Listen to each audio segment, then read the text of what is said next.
It's a bright Wednesday morning and welcome to the AM News here on the AM Show. My name is Pakwesi Shandov. Quickly, let's jump to a very fair story where the Ghana National Association of Teachers (NAT) is questioning government's commitment to providing quality education to Guinean students, especially at the basic education level. The association says government has neglected basic schools and seems to be prioritizing senior high school education, especially since the implementation of the free senior high school policy. President of the association, Reverend Dr. Isaac Owusu, has been touring some basic schools and wants government to demonstrate to the association that it has basic education at heart by financing the schools. If you don't lay a very solid foundation, there is no way you can get a very strong, complete structure. So if the attention of the policy formulators will be tilted towards the secondary school education, even though presently, even the secondary school itself, there are a lot of challenges there that our members and then the heads of the various secondary schools are facing. You see, recently Charles came out lamenting that even food to be given to the children were issued when the Minister of Education quickly mobilized something and sent it to the head teachers. So you see, the attention should not be at the SHS alone. We should also look at the basic school, which is the foundation, because if your foundation is not strong, there is no way you can build any meaningful structure. So I think that going forward, you see, when we meet the authority, we'll let them know and understand that, look, the basic school is key. It's our foundation. You see, the education ladder starts from the basic school. So we cannot do without the basic school and say that, oh, I have a nice infrastructure, I have a nice plan for the secondary school, and so we will make it. We cannot make it. We cannot make it. You saw the where we went the other side. You see, so we are pleading and appealing to those in authority that we are begging them. They should take a second look at the basic education. Now, Dr. Isaac Owusu further indicates that government has to put in more efforts to ensure that the welfare of teachers across basic schools is enhanced.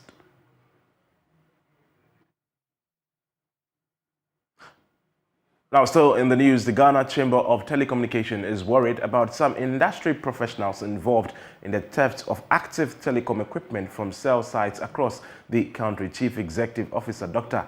Kenneth Ashigbe believes that the syndicate may be exporting the equipment to neighboring countries. A total of 115 incidents were reported between August 2020 and May this year, representing a significant setback for the telecommunications industry. Nanaya Ojima was at a press conference of the chamber in Kumasi and filed this report. The Ashanti region recorded 43.5% of the 115 cases recorded, while the Central region followed with 16.5%. In less than 3 days, 2 separate incidents were recorded in Gushegu and Tamale. CEO of the Telecoms Chamber, Dr. Kenneth Ashigbe, explains the precision with which the equipment are decommissioned points to industry players colluding in the theft. And definitely from the way these people are working, if you look at these equipment, for them to be able to deal with them is the likes of myself. They are technicians, they are engineers, they are people who are knowledgeable. Because what they do, they don't just go vandalizing. They actually decommission the sites. So, and some of them, they do them when the site is actually live. And they need to do it. So if you take a card like this, you need to handle it such that you don't blow this, do not short, and it will blow everything. So these are people who actually know what it is that they're doing, and they definitely are part of the industry. But if you look at, you will find out that in my presentation, there are sometimes where the staff of some of the telcos have been arrested. So far as we are concerned, there are no tin gods in here. If Kenneth Ashigbe is one of the thieves, he has to be arrested, he had to be brought to book. So we are very open-minded in the way we're dealing with this, and thankfully working with the police, CID, national security and all of that, our nets are wide open.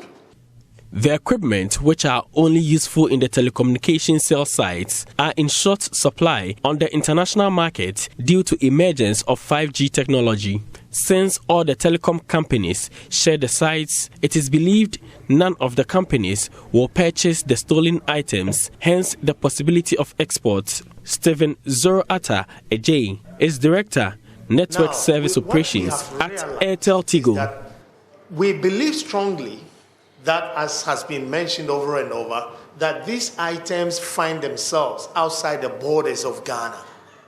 That is why it is important to collaborate among ourselves to ensure that whoever is stealing these items are brought to book. We are not just looking for the guys on the field that go to steal, but we are looking for the big shots behind the whole, the whole crime. Already, theft of copper cables, fuel batteries, among others, continue to rise, with 1,429 incidents recorded from January 2017 to March 2022. Greater Accra leads with 32.3% of cases, followed by the Ashanti region with 26.2% cases. The National Intelligence Bureau and security agencies are taking steps to arrest criminals suspected to be involved in the practice. We cannot continue to allow these nation wreckers to continue doing what they are doing. The impact on us is very severe. We're collaborating with all these security agencies. We're collaborating with the intelligence agencies. And what we are saying is that now for anybody, any citizen, any whistleblower who would bring out information and intelligence that would lead to the arrest of any of these nation wreckers, we are promising you a very, very handsome reward. Another thing, we'll go a step further. If based on the whistle you blow, we are able to successfully prosecute and get jail sentences, we would add up to that. For JoyNews, Nana Ojima reporting. As part of efforts to boost vaccine manufacturing capacity in the ECOWAS region, the Director General of the West African Health Organization has challenged member states to step up research efforts that would enable them produce their own molecules for vaccine production. There's more on the following report. Economic Community of West African States, COVID-19 cases has continued to increase for the past 2 years. The sub-region has recorded 837,442 cases, representing 7.3%, with 11,348 deaths, representing 4.5%, and a case fatality rate of 14% as of May 1st, 2022. Given the vulnerability of the ECOWAS population to the COVID-19 pandemic and other diseases, the Director General of the West African Health Organization, Professor Stanley Okolo, is urging member states to consider producing their own vaccines, as well as building more human resources for the manufacturing of vaccines. The issue of ensuring that we promote and bring in research to bear, but there are other areas that are key. Power.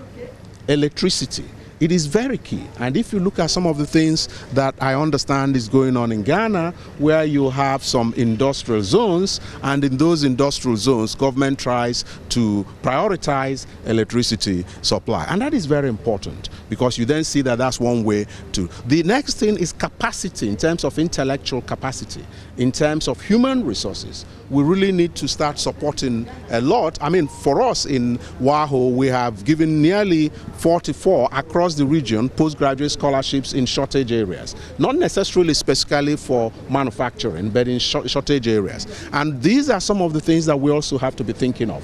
And then finally, we have this integrated work with the Department of Industry and Private Sector, where we are looking at what are the precursors, the active pharmaceutical ingredients that we have in the region. We do have some, but the difficulty for manufacturers is that we don't produce them in commercial quantities. But what I'm challenging us is to think about also the research in order to start producing our own molecules and how we can do this. Speaking on the intellectual property of manufactured vaccines, this is what he had to say. If you remember, take your mind back to what happened with HIV. When HIV, anti-HIV drugs were produced, they were extremely expensive. Okay, but then the United States government came in and other global partners and said, no, we've got to make this the intellectual property in terms of the patency, we've got to release this so that generics are produced, so that those generics are then cheaper to save lives in particularly third world countries that HIV was ravaging at the time. So why can't we apply the same thing? I mean, this is a global pandemic that's affected everybody, and this is an opportunity to have. So we have to think about that. But if you think about it for Africa, we're talking about asking people to give us things, isn't it? That is still the same thing with what we therefore need to start thinking of. Why? We've got the brains. Why can't we then focus, invest in it, and ensure that we give them the mandate and the political will to go ahead and discover some of our own? Cuba can do it. Other people can do it. Believe you me, we can do it. The things that we need is to, first of all, say that there must be an unrelenting laser focus on it. That's number one. Number two, to say, look, we are not going to care which country it is, but let it be an African or West African component, and we can do that. The outbreak of the COVID-19 pandemic has shown gaps in the health system of the ECOWAS region, thus the need to discuss issues pertaining ECOWAS potential vaccine manufacturers and stakeholders.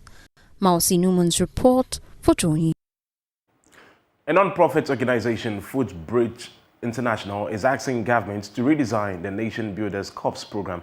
In 2018, government commissioned NAPCO to serve as a vehicle for creating some 100,000 jobs in the public and private sectors. However, a few years down the line, the scheme is grappling with the payment of stipends arrears to the beneficiaries. Footbridge International says that the surest way for fixing the challenges is to totally overhaul and redesign the program. About 5 years ago, President Akufo-Addo launched the Nation Builders Corps program. Government explained that the policy was targeted at creating some 100,000 jobs for young graduates to assist in the public sector service delivery needs of Ghana. However, the story of NAPCO is not entirely the same today, particularly as beneficiaries have been left to their fate with little or no knowledge of what may happen next. There are fears that the failure of the program could worsen Ghana's unemployment situation. But in a bid to make the program sustainable, non-profit organization Footbridge International says there will be a need to redesign the program. Speaking on the sidelines of a conference organized in Accra to explore avenues to deal with Ghana's issues, Baba Adongo, one of the directors at Footbridge International, says the program must be reworked together with the private sector. I think the NAPCO policy was, I must say, in terms of implementation, was not really properly implemented, because I have seen situations where the young people were attached to organizations and in some cases they didn't have the skills. And if you wanted to make any attempt to help them address those skills gap, I mean, they really didn't do that. And I think the orientation, they were not properly given the orientation. They were not given a proper orientation for the NAPCO assignment. And so I think that we need to go back to the drawing board, engage with private sector more, get the private sector's input in redesigning the NAPCO and making it more into the area where people, after their internship, we should have a structure for the internship. It should be redesigned, and then if you have a structure for the internship and the people go by that, it is more like giving them competency-based training, job-based training, and then in 1-2 years, they'll be able to acquire those skills. If they don't like that organization, they have sufficient skills to go into another organization or to set up their own organization by also availing themselves of the Youth Start program. Meanwhile, a development expert, Nicholas Isaac-Akbana, says the problem of unemployment in Ghana ought to be looked at holistically. He adds that innovation must be brought on board to expand the pool of opportunities. We haven't had much of innovation. I mean, take cocoa, for instance. We're still exporting almost half of our cocoa as raw beans. Whereas if we did more value addition, what it means is that then you're expanding the pool of economic opportunities available. If you take once again agriculture, there are other commodities, other tree crops we really haven't paid much attention to: oil palm, rubber, etc. Now we are beginning to pay attention to them. If we had done all these things 10, 15 years ago, I'm sure that would have expanded the pool of economic opportunities out for more people to find work. So those for me are the two key factors that we need to address. And it also, in terms of economic growth, I think that the financing is also one key issue, not just access, but also cost. Interest rates are just too high in Ghana. So it's also one of the reasons why people prefer to do buying and selling. Because if you are borrowing at 25, 30%, you better go and do some import-export business, quick turnaround. The Ghana and Togo governments have come to a consensus to reaffirm the international borderlines to indicate a clear demarcation of the land borders of both countries. With support from the Gates Africa Union Border Program, 50 international boundary pillars would be constructed along the international boundary lines from Aflao to Akanu in Ghana and from Lomé to Nuepe in Togo. This forms the first phase of the reaffirmation exercise. Fred Kwamisari has more in the following report. Pillars were first erected on the international boundary lines of Ghana and Togo in 1929 and later in 1975. However, human and natural activities have eroded most of the pillars erected on the international boundary lines. In line with this, both countries saw the need to reaffirm the international boundary lines to clearly indicate the land borders, help security officials identify their limits, prevent land encroachment, among others. A joint land boundary reaffirmation technical committee has thus been instituted, tasked to undertake the reaffirmation exercise. Speaking at the sensitization program in Aflao, the German ambassador to Ghana, His Excellency Daniel Kroll, detailed that the GIZ Africa Union Border Program supported the exercise with the sole aim of preventing conflict. And so for us, our engagement, our assistance to this program of the African Union and to this program that will start here today, it is about conflict prevention. We want to help to make life easier in border regions. It is not about dividing, it's not about taking people, families apart, it's just about making the clear demarcation, the base for more legal cross-border cooperation and flows. The National Coordinator of the Ghana Boundary Commission, Major General Emmanuel Kotia, detailed that 4 kinds of international pillars would be erected. And it has been mentioned and clarified that what we are doing is reaffirmation. We are not coming in to redemarcate our boundaries. That we're going to have border crossing pillars. Now, what we realize between us and our Togolese counterparts is that at the various crossing sites where we have our immigration officials and counterparts from Togo deployed, sometimes when there is no pillar, it's very difficult for you to determine the boundary line. So what we are doing is that at every crossing point, we are going to have a pillar there, irrespective of the intermediate boundary pillar or the main pillars. The Volta Regional Minister, Dr. Archibald Lecha, underscored the importance of the boundary reaffirmation exercise. Permit me to state that the joint reaffirmation of the international boundary line will also serve as a tool for safeguarding the peace and security of both Ghana and Togo, considering the nature of emerging security threats emanating along the West African region. Fred Kwamisari, JoyNews, Aflao. Now to some stories in the National Science and Maths Quiz. In 2021, they were beaten in the Northern Zonal Championship by Tamale Senior High School, which went on to prey on big schools like Achimota and Adisadel College in the National Championship. But after scoring 81 points to make a return to the national competition, students from the Tamale Islamic Science SHS say they are back for revenge, aiming to beat their own record as the highest scoring school so far in the 2022 regional qualifiers.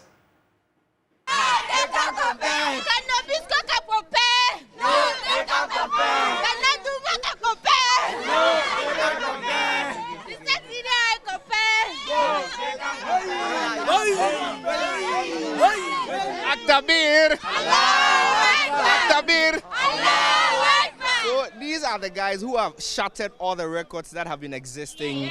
I mean, at least in the 2022 qualifiers of the National Science and Maths Quiz. 81 good points in their qualifying qualifiers, and boy, are they not happy. Aktabir! Well, the way you are excited, are we going to see the same excitement tomorrow? We've been praying and working very hard for this contest, so we are praying that what we did yesterday, we will do better than that tomorrow. You want to score more than 81 points tomorrow. How are you going to do it? Inshallah, we are well prepared. So any school, we don't fear any even Damascus too, we don't fear Damascus. From the north or south, we don't fear them. Yeah, last year it's because of some hindrances that came on our way. But so we pray that this one tomorrow, with the will of Allah, we go home with over 80, over 100 points, over 100 points and so. Let me talk to some of the girls and find out how really they are also taking a win. So more than 80 points in your first contest. Tomorrow, what is the promise? We are promising more than 81 points tomorrow, inshallah, by the grace of God. By the grace of Allah, Ta'ala, we'll do more than that. Okay, but what have you people been doing in your school that give you 81 points? What have you been doing? Quality teachers. It's a secret. Teachers are quality, students the best. If you come to the environment, no one will tell you that what you are going to If even you win your first contest, let's just assume without admitting that you're going to win your first contest and get into the grand finale, you are most likely going to meet Tamale SHS. They say they're also going to win their first contest, and then they'll beat you in the finals. Tamale SHS, as they say, they are lions, and lions are animals. We are humans, and humans, we have what we are going to do to win the contest. We are not animals. So by the grace of Allah, we are picking the Northern Regional Championship. Well, again, we're looking forward to a series of enthralling contests in this year's edition of the National Science and Maths Quiz. This is where we draw the curtains on today's edition of the AM News. My name is Pakwesi Shandov. The show continues with Benjamin and Benes.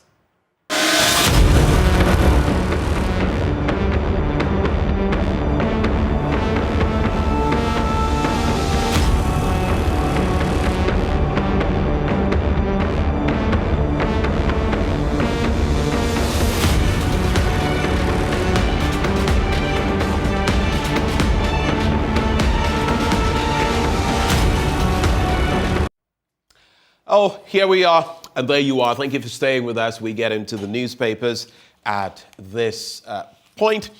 And right before we do so, let me say a very good morning to Dr. Kwame Asasante. He is Director for the Center for European Studies at the University of Ghana. Doc, a very good morning to you, sir. You'd please have to unmute for me, Doc. Good morning, sir. Thank you so much for joining. I'll just do this before we start with the Daily Graphic newspaper. It's been a week since we last interacted. For you, what has been your most topical issue coming into today's discussion? I think last week, I've forgotten the issues that we had, but I think there was something on the State Department report. Yes, the U.S. State Department report. For me, that was so critical because governance without human rights is a joke. The one on human rights? Yes, the U.S. State Department report on Ghana that talks about human rights issues, media freedom, and the rest of it. You know, it was very important. And over the years, the department has been coming out with a lot of reports about Ghana in terms of human rights, in terms of media freedom, in terms of political freedom and whatnot.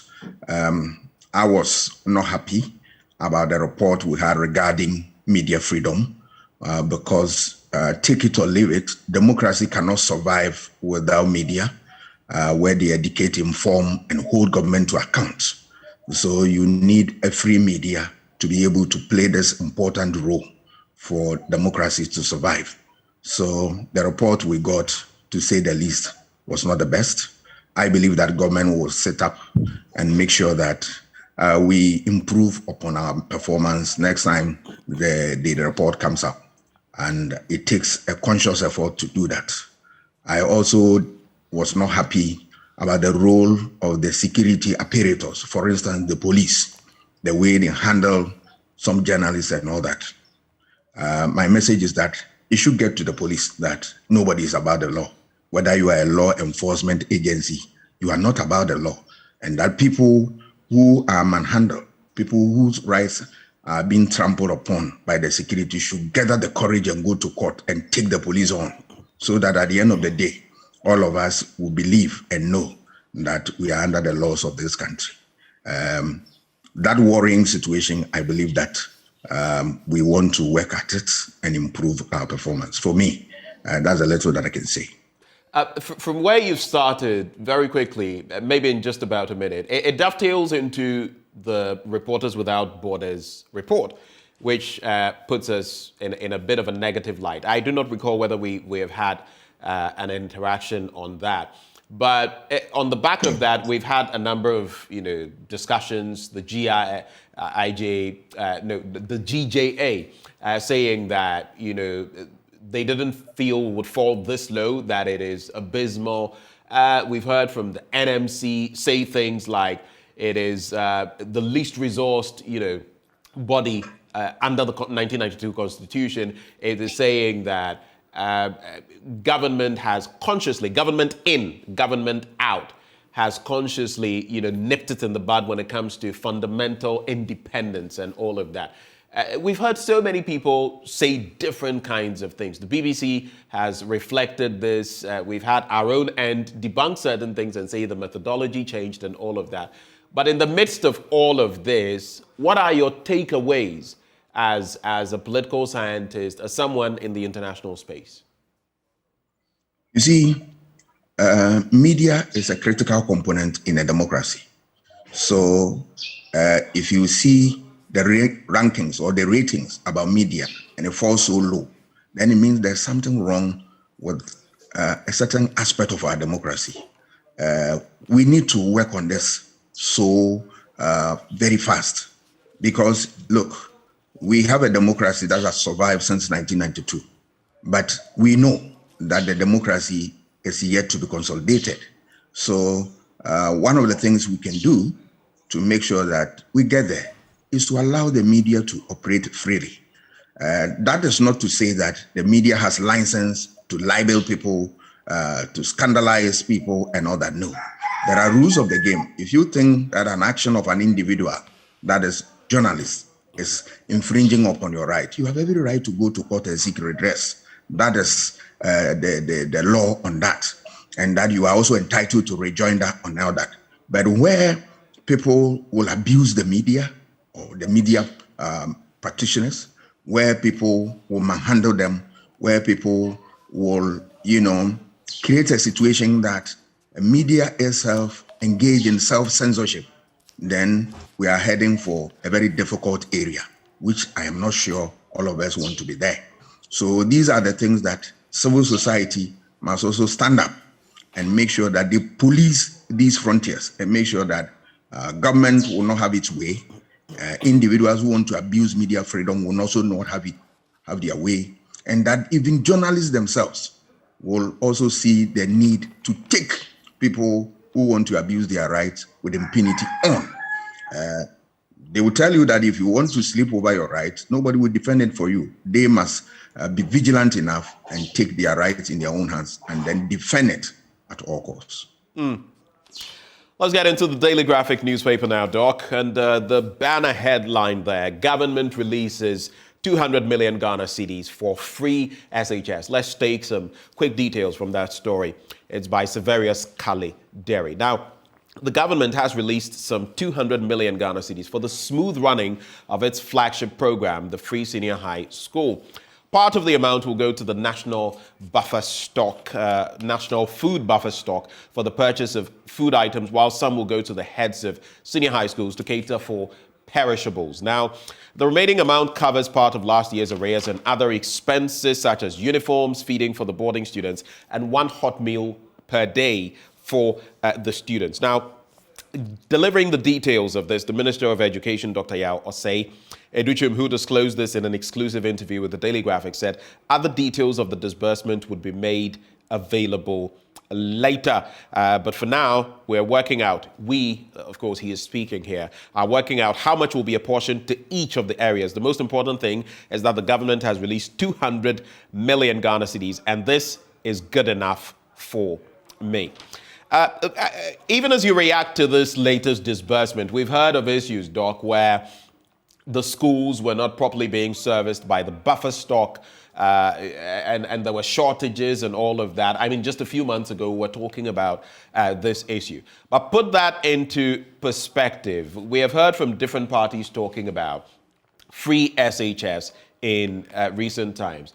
Otumfuose to the second, the Asante Hene, has said that it is creating challenges when it comes to employment or unemployment, that free SHS has its own worries. He's also looked at the bit about quality in certain aspects. Only yesterday, then, we also heard from the president of the National Association of Graduate Teachers, Angel Kabonu, who is indicating that the free SHS is approaching a cul-de-sac, a dead end, and that it's going to be a challenge for government rolling it on. So this disbursement, but looking at it in the light of what the Asante has said in recent times, what the NAGWAT president is saying, what is your reflection? Yeah, I think we are in a very difficult situation. Let us admit that this program, there's no doubt about that, it's a good one, free SHS. But, you know, when it started, civil society experts cautioned government that do you have what it takes, the financial muscle, to be able to show that this responsibility. Government turned deaf ears on this, and now it has come to hand government. I believe that government must be sober and reflect on these things and engage those stakeholders who can really help for us to safeguard the process. It is important to do that because there's no point having a flashy program like this, and then in no time you are going to have suffer some setbacks. The good news is that there are people who are ready to support government. Government must be able to open its arm and welcome these people on board so that they can look at these things and we fix it. It is important. My worry is that, yes, we have seen figures being thrown out there, the effort by government to improve senior high school and all that. What about basic school? Yesterday, I listened to, some stories about the fact that all is not well at the basic level. Class 1 to classes, they are without textbooks. And since the introduction of the new curriculum in 2019, they are using other materials other than textbook. And what is happening to the textbook production? What is more is that I read about the Educational Watch NGO talking about the fact that there are a number of schools in this country where children do not have writing desks and all that. Some sit on bare floor, some use stones and all that. It's a very sorry story. At this point in time, that government is trumpeting on high roof that is doing a lot to improve education and that we've neglected the basic education. Let us remember that the basic education is the foundation of everything. We need to get the basis right. So I am surprised that in spite of all the noise, the rhetorics, we are paying lip service to what? Basic education, class 1 to classes. It's unfortunate.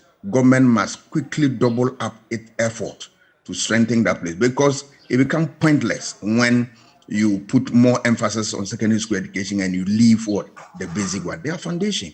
You need to get all these things right. So I think that government will listen to such NGOs and then do the needful and improve the performance resource base of such programs so that at the end of the day, we will not talk about what?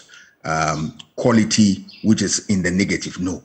But the Asante Hene also points out, and this is reiterated by the NAGRAD president, when he talks about the fact that free SHS is putting a lot of strain on the national budget. That is true. But on the other hand, you must look at the social benefits of a policy like free SHS. Some analysts felt going into the current budgetary window and all of that, and even in light of the e-levy, that would consider looking at some of this government's flagship programs, about 16 to 20 of them. That was not done. Should we do that?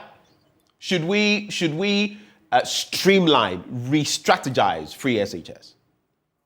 It's a necessary requirement that we need to satisfy. We need to streamline it and make sure we get our priorities right. There are a lot of waste in the system. If there is a need for us to cut some of these things and then push money into areas we need money most, why not? Why not? And I don't think that government wants to sit down and allow this beautiful program to collapse. It's very, very important because there are a lot of waste in the system, corruption and all that. If we are able to save a lot of money from these sources, which get into people's pocket free of charge, then we'll be able to strengthen these programs, which are very, very, very necessary to drive the economic fortunes of this country. So I think government must be serious about this. There's no point developing a very robust educational system without proper financing. Then it becomes an exercise in futility. Let's take a quick look at two more stories in the Daily Graphic newspaper and then move on from there. Page 13, which focuses on gender. And there's that story, Child Health Promotion Week. Don't seat children in front of moving vehicles. That's according to Dr. Edward Ainchi, Program Manager of Newborn and Child Health at the Ghana Health Service. And he is advising adults against placing children in the front seats of their vehicles while driving. In case you didn't know this is what the law says. Section 14.1 of the Road Traffic Act 2004, that is Act 683, on carrying of children in motor vehicles, among others, states that a person who drives a motor vehicle on a road when a child of 5 years or under 5 years is in the front seat of the motor vehicle commits an offense and is liable on summary conviction to a fine not exceeding 100 penalty units or to imprisonment for a term not exceeding 6 months or to both. So that is the charge. And why should children not sit in the front seat? Dr. Ainchi, who was speaking in an interview, explained that when children are placed in the front seat of vehicles or at the back seat where they are not properly secured in seat belts, should there be a sudden stop or if the brakes are applied, that child could easily hit himself or herself against the windscreen and sustain injuries. Sometimes you see children fly through, the screen. And so that must be taken care of. But for you, Doc, the Constitution must meet aspirations. That's on page 17. Some panelists at a public lecture to commemorate 30 years of Ghana's constitutional democracy have called on the citizenry and those in leadership to make the 1992 Republican Constitution deliver the kind of development that, quote, we expect as a nation. What would you like to see in that regard? And that's my final story from the Daily Graphic. If you look at, let me start with the health story about driving with children placed in the front seat. It's a worrying situation, and I'm surprised that we continue to have such ugly spectacle within the transport industry. Why? What is the police doing? And sometimes I get worried that things that the law prescribes, and you see the police not enforcing those rules. I am surprised. You see, we end up with weakening the capacity of the state. Look at issue of turkey tail, which has been banned in this country. You see police walking past people selling these things, and then nothing is being done. All over now. The issue of firecrackers. Yes. That is also there. What is happening? And yet we say that we are a law-abiding country. We believe in rule of law. We enforce it. These are all noise. We don't want to do the right thing. But let us remember that when we fail to allow the law work, at the end of the day, we will have ourselves to be blamed. Then come back to the Constitution and all that. I believe that, look, there are a lot of things that we need to reflect on if you want this constitution to stand the test of time. Of course, there are some aspects of the constitution that need to be changed, but we should be very careful when we handle this. There are some aspects that we need to work on very, very, very, very fast, because there have been the changing circumstances of our situation. So we need urgent, amendment to reflect the needs of today. Let us also make sure that after changes have been done, we go to enforcement.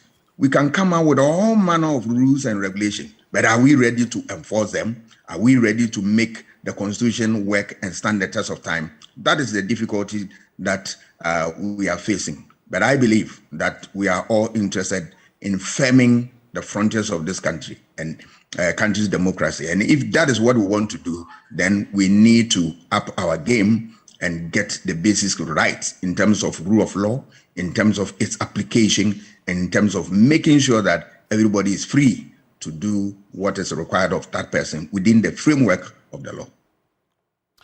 Okie doke, let's get into the Ghanaian Times newspaper. Transport fare adjustment. GPRTU urges public to bear with 20% increase.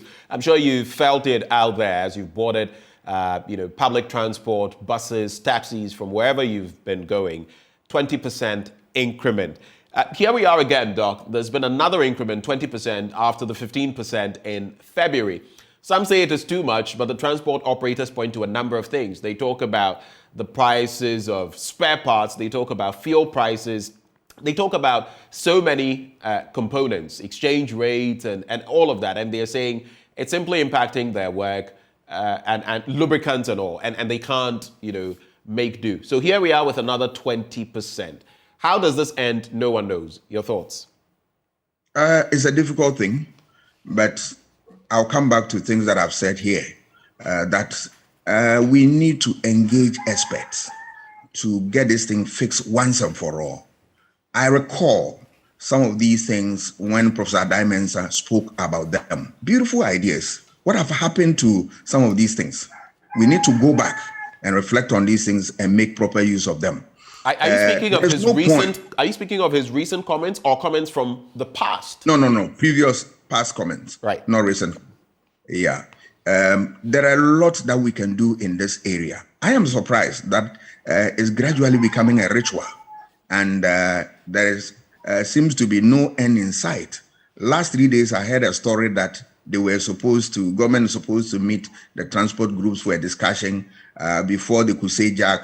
Transport people have announced fares and all that. Why are we having such difficulties? Let us engage the proper stakeholders on this matter.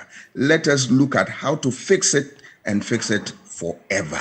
And if we are not ready to do such a diligent work, we will always come back and blame everybody, blame ourselves. But let us remember that all these things affect transportation affect every sector of our economy.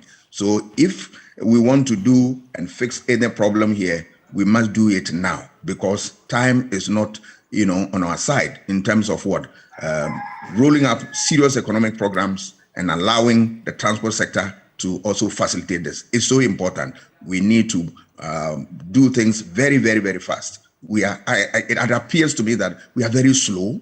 We are not ready to solve this problem. But let us remember that the more we pay lip service to this problem, the cost is going to be high. Other stories from the Ghanaian Times newspaper. We're ready to partner government to ensure successful implementation of e-levy. And today, one of the questions we're asking, a week on, how are you accommodating the e-levy? What has your experience been like? We'll be interacting with a key player in that segment. But for you, Doc, I don't know how much of mobile money transactions you do, but what has been your experience since the e-levy hit? Or have you had deductions when you were not supposed to have been deducted in terms of any transactions you've made? What has your experience been like, or what have people shared with you? Yes, having experienced much difficulty with regard to what we are talking about, because I think so far everything is fine from my side. Have you been transacting? I have, and I experienced the normal deductions and all that. But we have also heard stories from government that, from experts, I think GRA and all that, that they are raising some amount of money from there and all that.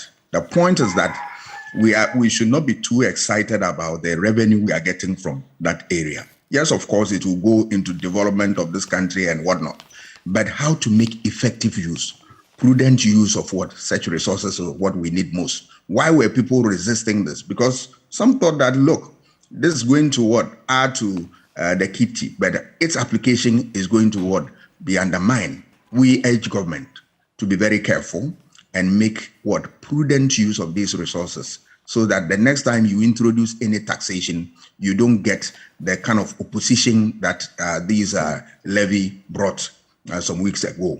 Simply because we abuse such resources and then we lose the trust of people who have reposed confidence in us and put us in public office. We must be very careful about this. Let's quickly look at this final story here. 1 million sub-Saharan Africans risk cancer mortality every year. And you know it, cancer, no cure. So unless you see it early and have the right procedures, you could be in grave danger. But what is this statistic? Where is it coming from? More than 1 million people in sub-Saharan Africa could die of cancer annually by 2030 if rapid interventions are not put in place to tackle the increasing cases and mortality, a new report on cancer has revealed. Now, launched in Accra yesterday, the report named Cancer in Sub-Saharan Africa, a Lancet Oncology Commission, said cancer mortality in the region could rise from 520,348 in 2020 to about 1 million every year in the next decade. The report, compiled by 54 oncology international experts over a 3-year period, revealed that the estimated 800,000 annual new cancer cases recorded in 2020 could double in subsequent years. So that is that statistic. A bit of a worry, especially in our part of the world where these things are often left undetected. You go and you may be told it is this, that. By the time you find out, you're close to your grave. So pretty difficult in terms of our health infrastructure and this new development. Quick thoughts, Doc? We need effective education at all times. We don't have to relax on these things at all. Because, look, as you have rightly said, in our part of the world, we don't have early detection, systems that will help us to address these problems. So the time you realize you are very close to your grave. We need to strengthen our efforts in that direction. And 2, we need to also get people educated on lifestyles. There are certain things when you do, you end up having cancer. So these are the things we have to shy away from if you want to survive and want to live for a very long time. And then, of course, there must be regular checkups. We should develop that habit. It is not something which is common in this country, but elsewhere you see that for 6 months, 1 year, people go for checkups and all that. We need to be able to do this thing in no time if we are supposed to prevent the increasing rate of cancer cases in this country. All right, and this one we're not going to dilate on. It's an issue, it has come to the fore again, but I just wanted to look at the semantics of it.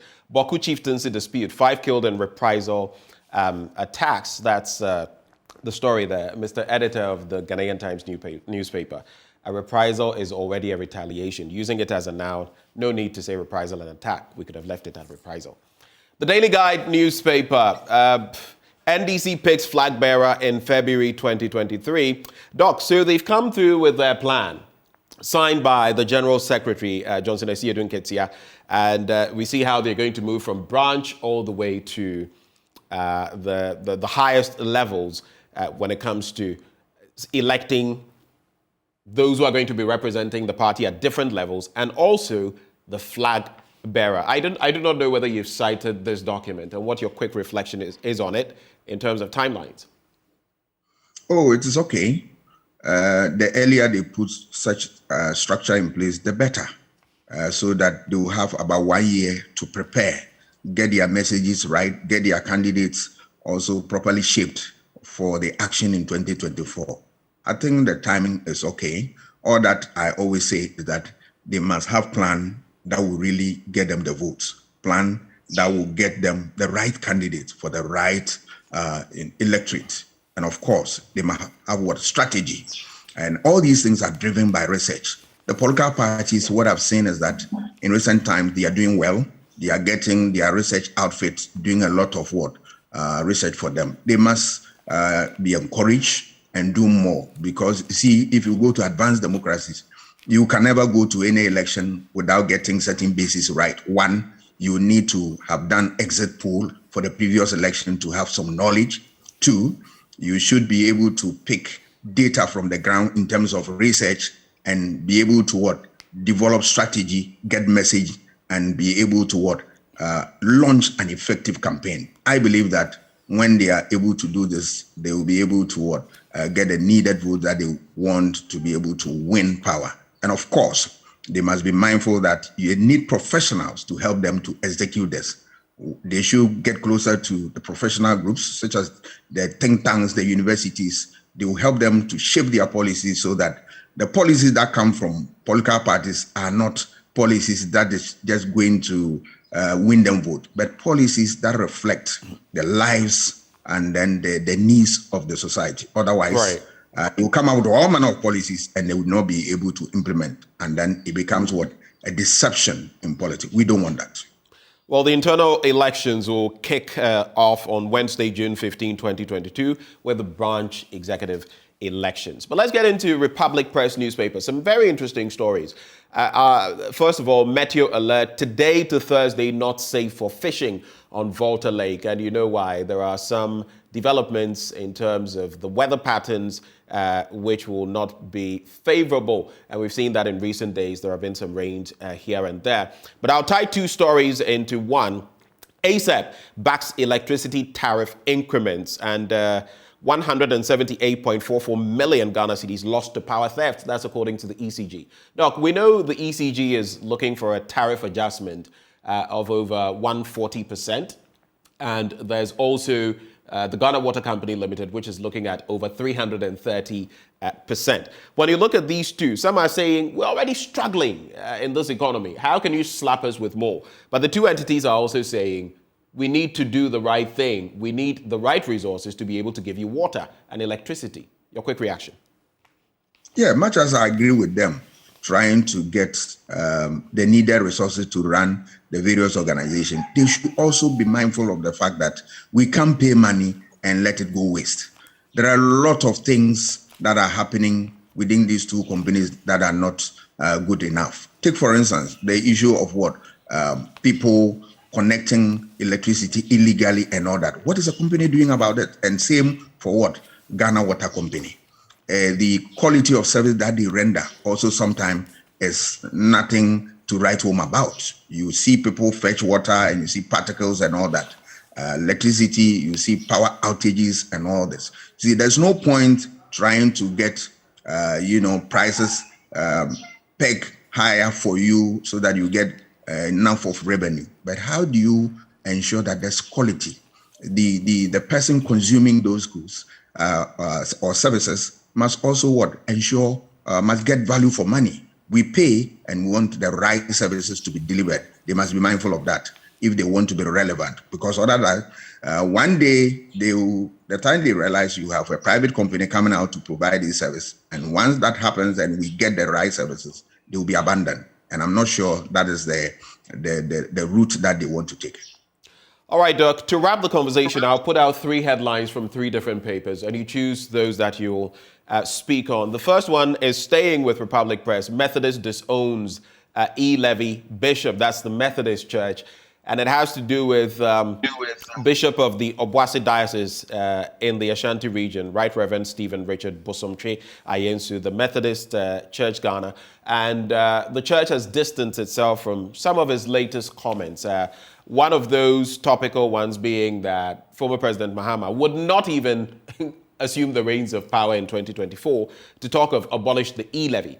That is the first one. Today newspaper says terrorists now close to Ghana. Security expert warns. That is Emmanuel Bombande. And he's been talking about the fact that some of the strikes of terrorists in recent days, months, weeks have been very close to Ghana, as close as some 5 kilometers. And the final one I'll look at, financially, SOEs, state-owned enterprises, require structural governance reforms to be profitable. That's according to Dr. Ishmael Yamson. Your thoughts? 3 issues. Yes. Let me take the first one about the Reverend Minister and the comments on Mahama will not get the opportunity to come back and all that. I mean, sometimes I get worried when men of God begin to act like political scientists and they want to predict and say things that are not founded in research.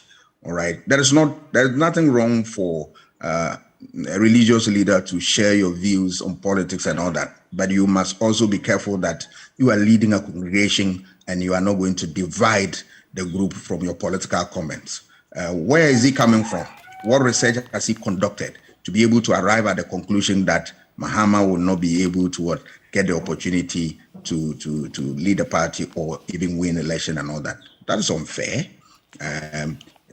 And these are comments that, if you don't take care, they attract attacks, verbal attacks on individuals and all that. We don't need that. We need to be measured and tempered when we are dealing with such issues. The issue about the other one, what is it, please? So we have SOEs and we have terrorists now close to Ghana. The terrorist story is a worrying one, but the good news is that our security has always been solid. I trust them, and I know they are working day and night. It is a difficult exercise for them, but in spite of resource constraint, in spite of certain difficulties and all that, they have been able to up their game. So I believe that they are keeping an eye on these, people who want to destabilize Ghana, and I know that they will be able to deal with this problem head on. It is just a matter of time, but I trust that the security will do a good job. Okay. And the last issue also. SOEs require structural governance reforms, Dr. Yamson. It is something that we need. Okay. We need at all. If you look at the resources we will pump into developing SOEs, and we see waste happen there, a lot of money slipped through our fingers. We are not able to account for them. Yet we are saying that we are building them to create employment, to generate revenue, to run the affairs of the state. But at the same time, we sit down and without doing anything, money slipped through our fingers. That's unfortunate. We need effective management of such organizations so that at the end of the day, Ghana will ensure value for money in such areas. Thank you, Doc. Always refreshing. Thank you for joining us this morning, and do have a beautiful day. Most grateful. Dr. Kwame Asante is the director for the Center for European Studies. He joined us. Up next, sports.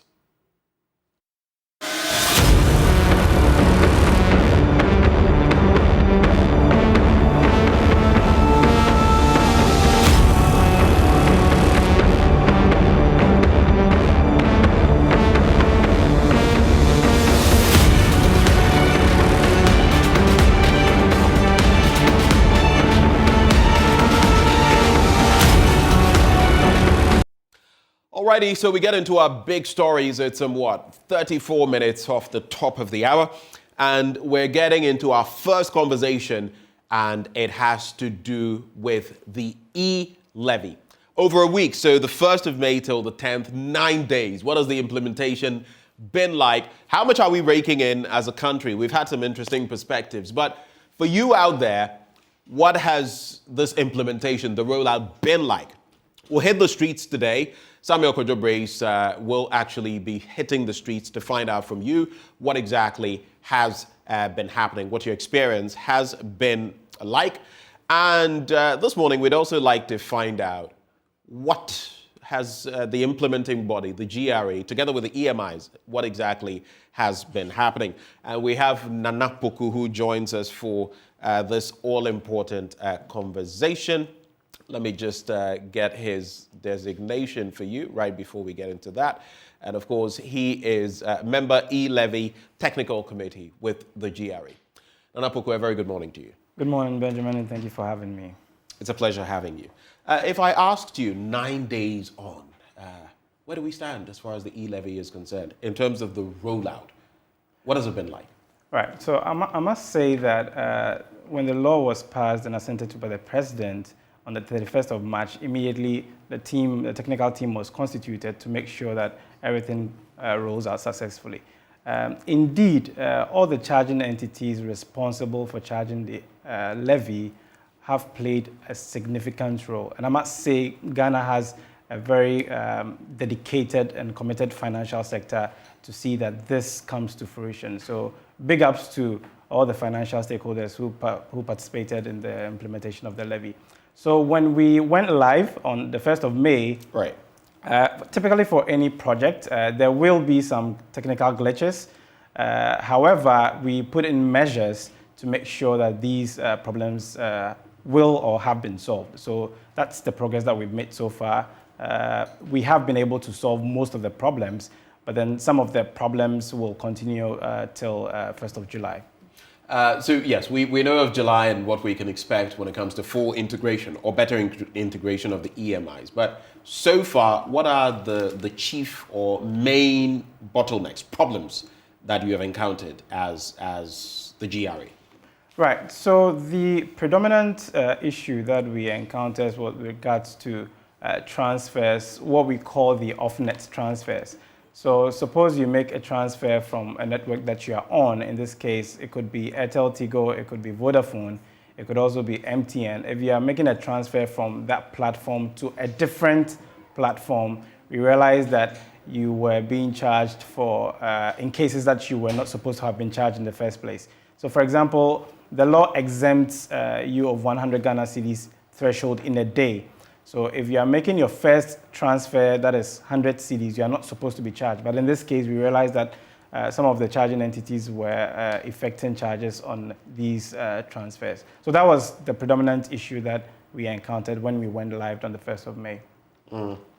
And you also, but even staying on that, has it ceased? Is it still something that is happening? Because in the first few days, we had a lot of these. I mean, people were sending us screenshots of everything that was happening. People were sending as low as 20 cedis, 10 cedis, and we're still getting, hit by the e-levy. Has that fundamentally been remedied? Because we know the EMIs, like Mobile Money Limited, they are operating this, and then it feeds into your system. Has that been remedied, or are you still getting pockets of that coming through? So the good news is that as soon as it was identified, we instructed the charging entities to refund all wrongfully deducted transactions to these customers. So right. that has been done as at the first for everybody. Day, for everybody. So for the EMIs representing what? Vodafone, MTN, Airtel, Tigo, all of them? Yeah, so they are obligated to remit wrongful deductions in a window of 72 hours. So, that's 3 days? Yeah, that's 3 days. So right. From the report that we received, those who were affected 1st, 2nd May, 3rd May have all been remitted. Currently, the problem has been resolved. As at 24 hours ago, we monitored whether or not these charging entities had actually effected the solution. And then it is for our benefit to know that now, if you make a transfer from one network to another, you wouldn't be deducted wrongfully. So that problem has been solved. So that has been solved, and it isn't impossible as of now for anybody to experience that. That's what you're saying. I mean, for the GRA, it is an instruction that we've given to the charging entities, right? But then there will always be cases and anomalies, whether it's right. 0.0000. I mean, there is the possibility, but as of yesterday, from our monitoring, we realized that that problem where you send less than 100 Ghana cedis in a day has been rectified. It has been rectified. Okay. So now that has been rectified, and that was the key challenge that you mentioned from day one, in terms of syncing your systems between start day, D-Day, May the 1st, and today. What more has been done? Because we've been given a July timeline, right? And we know between now and then, a lot of work will be done. What would you say have been the different things, the major gains you've made between then and now, in terms of the little bits that ought to be addressed? So currently, what the Commissioner General issued what we call the modified phase approach. And in this approach, this is the flow. Yeah, I recall that directive. Right. So all charging entities are required to implement or charge the levy within their own ecosystem.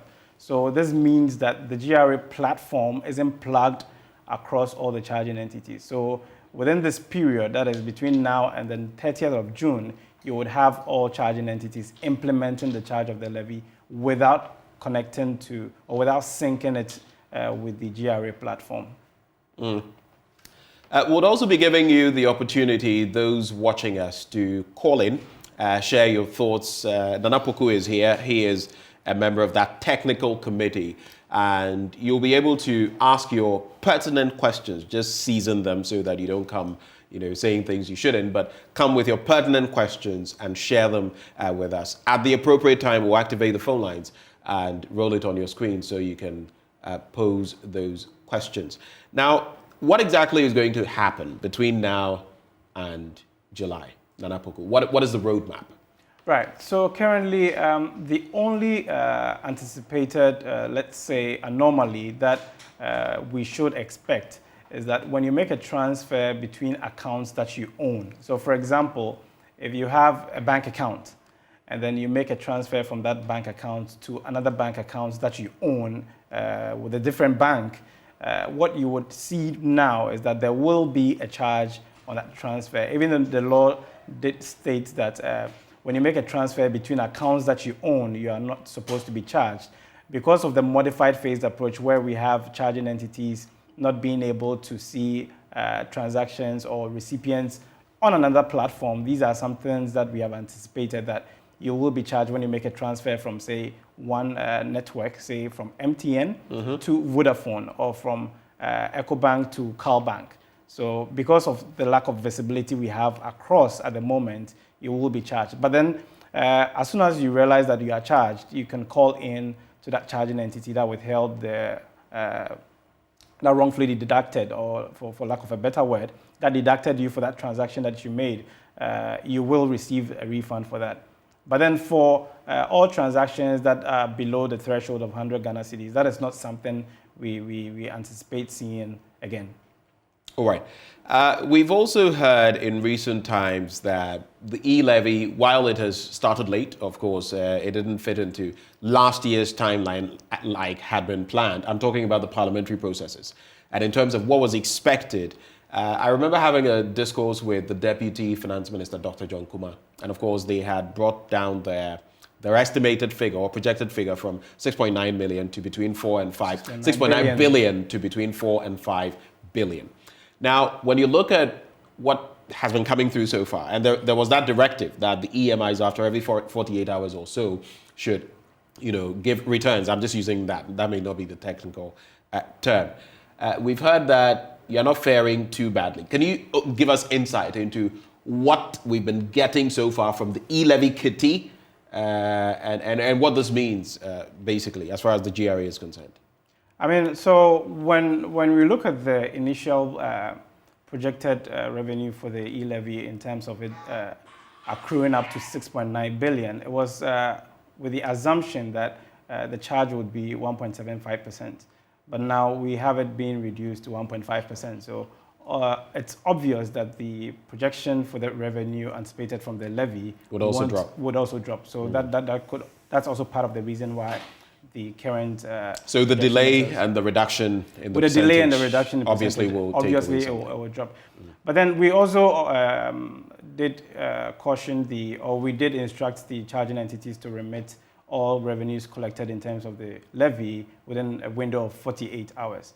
The good news is that it is actually the Commissioner General who can give us a clear insight into the exact amount that we... You sit on the technical committee. There were, 12 to 15 of you guys. Yes, so... You get to see what is happening on a daily basis. On a daily basis, you get to see, but then when you look at the flow, even in terms of the law, in Section 5 of the Act 1075, the Commissioner General or the Ghana Revenue Authority has to report quarterly to the Ministry of Finance. So in that case, there is a clear reporting procedure when it comes to accounting for what has been collected. I wish I could give you a figure, but then I would be out of place. And that is the work for the Commissioner General to actually. Okay, I find that interesting because your colleague, Isaac Amwako, has been interacting with us here and on the Super Morning Show. And he's been talking up quite a storm when it comes to what you've been getting. And I think in recent times he said something concerning, and I'm being, as far as memory serves, he spoke about some good money coming in, even 1 million, Ghana cedis on a day, which is not bad money, is it? I mean, it could be out of, let's say, happiness. I mean, to implement a project of this magnitude, you would be excited about its successful implementation. So you might just forget to follow the proper procedures. Are you insinuating he did not, or these were not things? Oh, no, I mean, it can be something that anyone could just mention as a result of being happy about successfully implementing this project. So I wouldn't say he really erred, but then it was out of excitement that he just couldn't wait to tell the Ghanaian public that, oh, we've been able to do this successfully, and then this is some of the things that are coming in. So, and I can understand from the project management perspective, if you roll out a project and it's successful, I mean, it may not be that every cog is in its proper wheel, but you see it moving and you see things happening, though it's still work in progress. You're excited about it. Yeah, basically that's it. But looking at it, even if, as of now, and I know with time things will either change for the better or for the worse, depending on how things go. And we'll get into that. But if, as of now, let's say on the best day or a good day, you're raking in 1 million, and even that continues till the end of the year, you would get half of what? 365 million, which would still be quite far away from what the projections are. Because there are also economists, people in the finance space, who have said that even the 4 to 5 billion that was projected is still going to be a very tough match. From where you sit, from what you've seen, I'm not asking you for figures. Do you agree? So it is possible that we may meet the target. It is also very possible that we might not meet the target, looking at the trend, right? So this is a new tax that has been introduced, and there were quite a lot of panic withdrawals on the part of the public. And because the sensitization or the education hasn't really gone down so you agree that a lot more education probably could have been done before the start of the rollout? Yes, I do agree that it could have been done way earlier, but then we were challenged with some of these communications. So looking at that scope, it is possible that we may not hit our target from the way that the public initially didn't really understand the scope of application of the levy. But once we get acceptance, just yesterday we had the Mobile Money Association accepting the levy, that they will support the levy. And these are key critical stakeholders in the value chain, right? So if we have the General Secretary of the Mobile Money Association buying into the implementation of the levy, that is about 50% of the work done. So these are some of the indicators. Once we have more buy-in from the public and institutions and other stakeholders, it is very possible that we can achieve the 4.5 billion set target. But speaking about the mobile money operators, and I saw the story which I read, there it is in the Finder newspaper. While they raised concerns, there always was a buy-in. There always was a buy-in from the mobile money agents, because they in fact are going to execute this at the points where you and I go and transact. They are going to, unless we are sending directly from our phones, and you can't always do that, because sometimes you don't have enough money, so you have to go to a vendor, and they are going to bring it forth. So, like the Finder captions the story this morning, Momo agents make U-turn, say they now back e-levy at a meeting with President Akufo-Addo. But was that really the case? They only raised concerns about the fact that there wasn't proper education, that some of the mobile money agents themselves didn't have a proper understanding of the process. That was the problem. It wasn't a buy-in that was the problem. So the reason why they didn't buy in is because it was not just the understanding of or the scope of the application of the levy.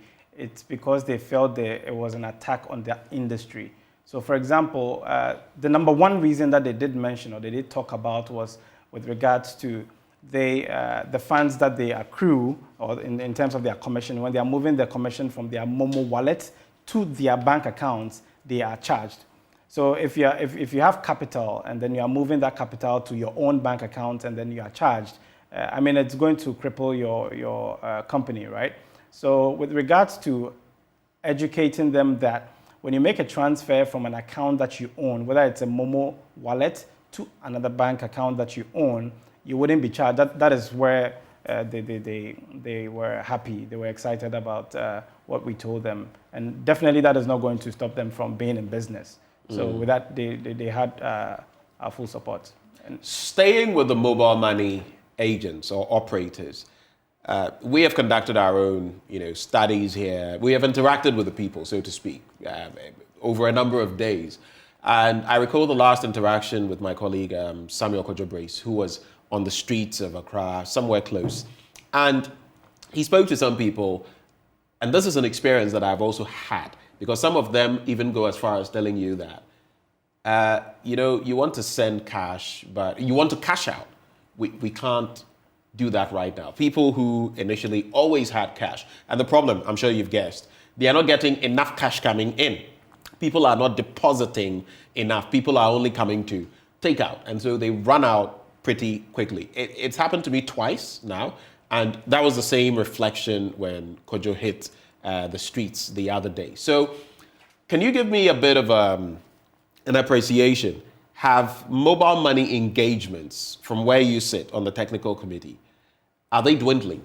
Are they stabilizing? What do you see when I'm sure you have maybe a dashboard or something that you look at daily, you see the figures coming in. What's the picture? So currently we do not have a dashboard because we are not plugged in. I'm just using that as but that's fine. I can understand what kind of the level of monitoring that you are talking about. So we actually depend on critical information from the charging entities, in this case the EMIs. The EMIs, right? Right. Yeah. But with regards to the mobile money operators, their operations dwindled earlier, as I mentioned, because they felt it was an attack on their business. But now that we have their buy-in, we expect a shift in behavior, right? So earlier... So if I'm reading well into what you're saying, it has dwindled by what amount? You can't tell? No, I don't have the percentage or the figures for that. Okay, but then we had the telcos telling us that there were panic withdrawals, right? And how long ago was this? Since the first day of implementation, since we went live 1st of May, right. We had cases where there were panic withdrawals. And because people ordinarily thought that if you have money sitting in your wallet, automatically the levy would just be taking away all your money. So there were quite a number of misinformation across board that accounted for the panic withdrawals. But then the good news is that because we are still on the radio, on TV, educating the public for them to understand the scope of the levy, we don't anticipate these panic withdrawals happening in the first place, happening afterwards. And so currently, when you go to a Momo agent to do cash in, that is exempt of the levy. When you go to the Momo agent to do a cash out, that is also exempt of the levy. What has been brought to our attention is with regards to a Momo agent allowing you to send money to someone else. So that is not permissible by the regulation that the BOG has with the EMIs. So if you go to a Momo agent, what you can do is to either do a cash in or a cash out. It is not permissible for you to give cash to the agent and then it is transferred to another person. So that is not permissible. Could you repeat that? Right. So when you go to an agent, the only thing mandated for them is to allow what we call the cash in, where you deposit money into your own wallet. Right. That is funding your own wallet. And then the cash out is when you go to withdraw that cash from your wallet. And then the agent is the medium or the person who, on behalf of the EMI, does that for you. Now, when you go to an agent and then you want to send money to another person, that is not permissible within the framework. The BOG issued what we call the electronic money guidelines that regulates the operations of the EMI space. And then when you look at section 11 of that guideline, the permissible transactions, you do not have that in scope where an agent can then send money to someone else on your behalf. So that is not permissible. Okay, so they can send from, as merchants, they can send to another person. But I'm a bit, it's a bit tricky for me because I'm wondering whether you're talking about someone using your wallet to send money on your behalf, or whether you're speaking about the normal transactions we've had where people are, so you go to the Momo agent, oh, may send this ikama Asamesi. So the agent then sends, let's say, 400 CDs to Asamesi, and then you pay the person with the charges. Just clarify for me. Basically, you get it. It's the normal sending that we are accustomed to that is actually being impacted in this scenario that we are discussing. So the guideline or the Payments Systems and Services Act clearly stipulates what transactions are permissible. When you look at that act, I think it's section Okay, 30. so it's the charges you're saying that Not are the not... charges, the transaction of the agent sending money to another person other than you. So what the agent is supposed to do is to fund your wallet. Right. Not to send money to another person. So that is something that... is this a new development? It has never been a new development. No, because this is news to I'm sure to all Ghanaians. Like, because we've been doing this all the time. Yeah. And of course, I can see where you're going with this, because if I can only put on my wallet and withdraw, that limits things a bit, doesn't it? Yeah, so what you are supposed to do is that you fund your wallet, and then from your wallet you can then send to the person. So that if there's an issue with regards to what you've sent, the reversal will come back to you and not to the agent. You may have used an agent to make to send money to someone else, but then you moved out of that city or that town. And if the money is reversed, it will go to the agent. But that is where I feel we could maintain the system we have, but what it means is the merchant or the agent must then bear the cost of whatever deduction, the 1.75, if it is erroneous, and then it goes back to the agent, because like you're saying, people are fluid. They are moving from Takoradi to Kumasi to Accra to other places. So it should be the Momo agents. I mean, this is what I foresee if I were planning a system like this, because you simply can't take away that bit about, look, like I said, it's not always that I'll have money on my own wallet. It could be that in some instances, people even know the agent. They would go to the agent, oh, please send this for me, maybe by close of day, I'll bring you. If you do this, it takes away all of that. And that will be a problem. Yeah, I mean, it is something that we are all accustomed to, but it's not permissible. We always have to work within the framework of the law. It is not something that is permissible. It is a gray area that is very convenient. But how gray is this area if it is not permissible in the first place? So if it weren't permissible, like you're saying, per Bank of Ghana electronic transactions, how come we've done this for how many years? That is a discussion that has to be had another day. Whoa. Yeah. I'm sorry, but I have to. Are you serious about this? Yes, you can look it up. You can look it up. So from the start, these telcos, these agents operating with the telcos should never have allowed transactions, let's say, from the agent, you want to send money to your mother, let's assume. I am the agent.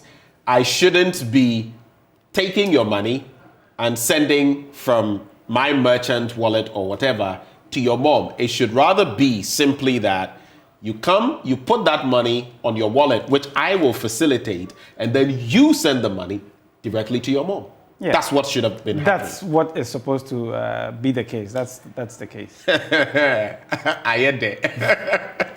Okay, so that changes a lot. Wait, so is this going to be the next move of the GRA? Because, of course, when it becomes personalized, and I know some people have also found different ways around this entire system that we'll not get into.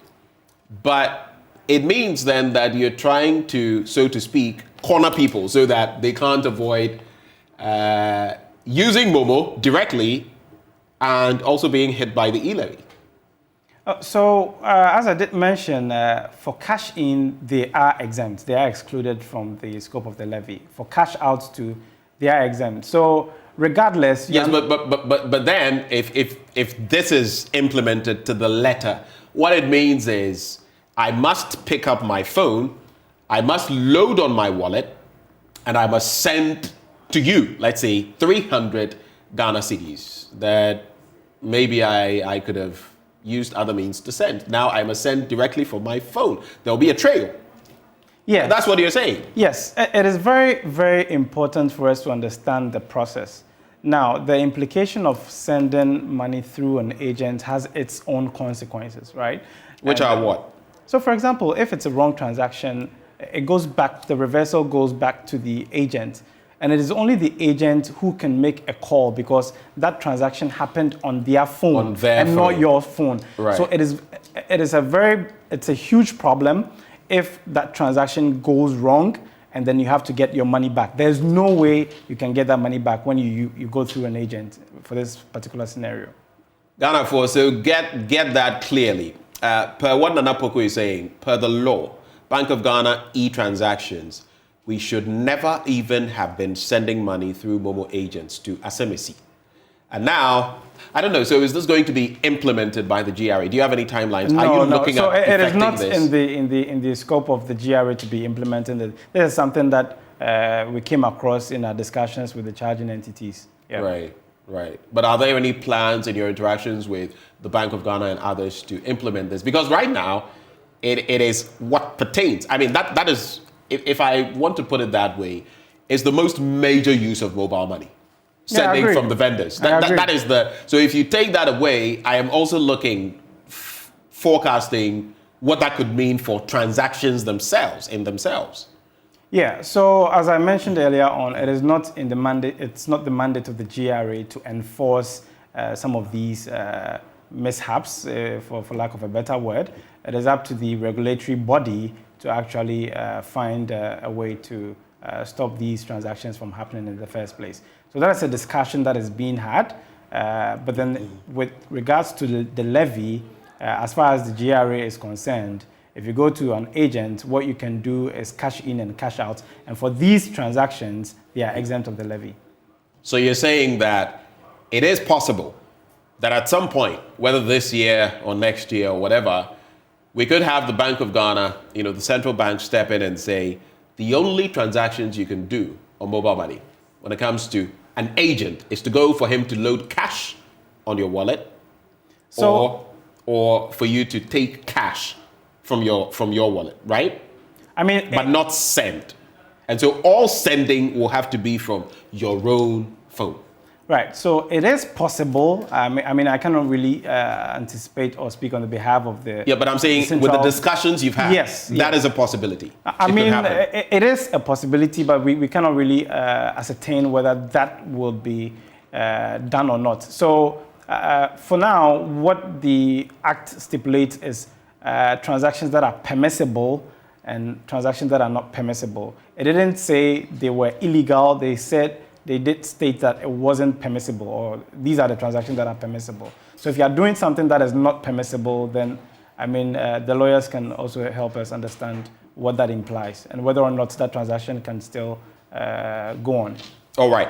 I see a lot of your messages on our Facebook live stream. I'll be getting to every last one of them because all of your questions matter to us. We'll also activate the phone lines at a point, but not yet. Before I get into your questions, Joe, just about two more from my end before I get into those. There was this talk about the fact that the Deputy Finance Minister supposedly had said that if you don't accept payment via Momo, you would be arrested. That has been debunked. It has been said that he didn't actually say that. But there were some even newspapers that carried same and portals. But supposedly that was not what was said. But I want to clarify with you here. We have seen photos, for example, in some fuel stations and others where people have gone and they've written boldly, Momo payment not accepted today and stuff like that. I don't want to mention which entity, and it's not in my purview to do that work. It's yours. But is it any crime? Is it wrong if you go somewhere and the person says, I will not accept a Momo payment, of course, because of e-levy this and e-levy that and this penalty or that penalty? Is there anything wrong with it? I think that and I'm asking for our audience. Yeah, I mean, these questions are in scope for the regulatory body. In this case, that would be the Bank of Ghana. So Right. they decide whether or not a legal instrument used to make payment, in this case, it being a mobile money. If someone decides not to accept mobile money as a means of payment, I think they would be in the best capacity to actually come out with the rules of engagement. Right, so from where you said...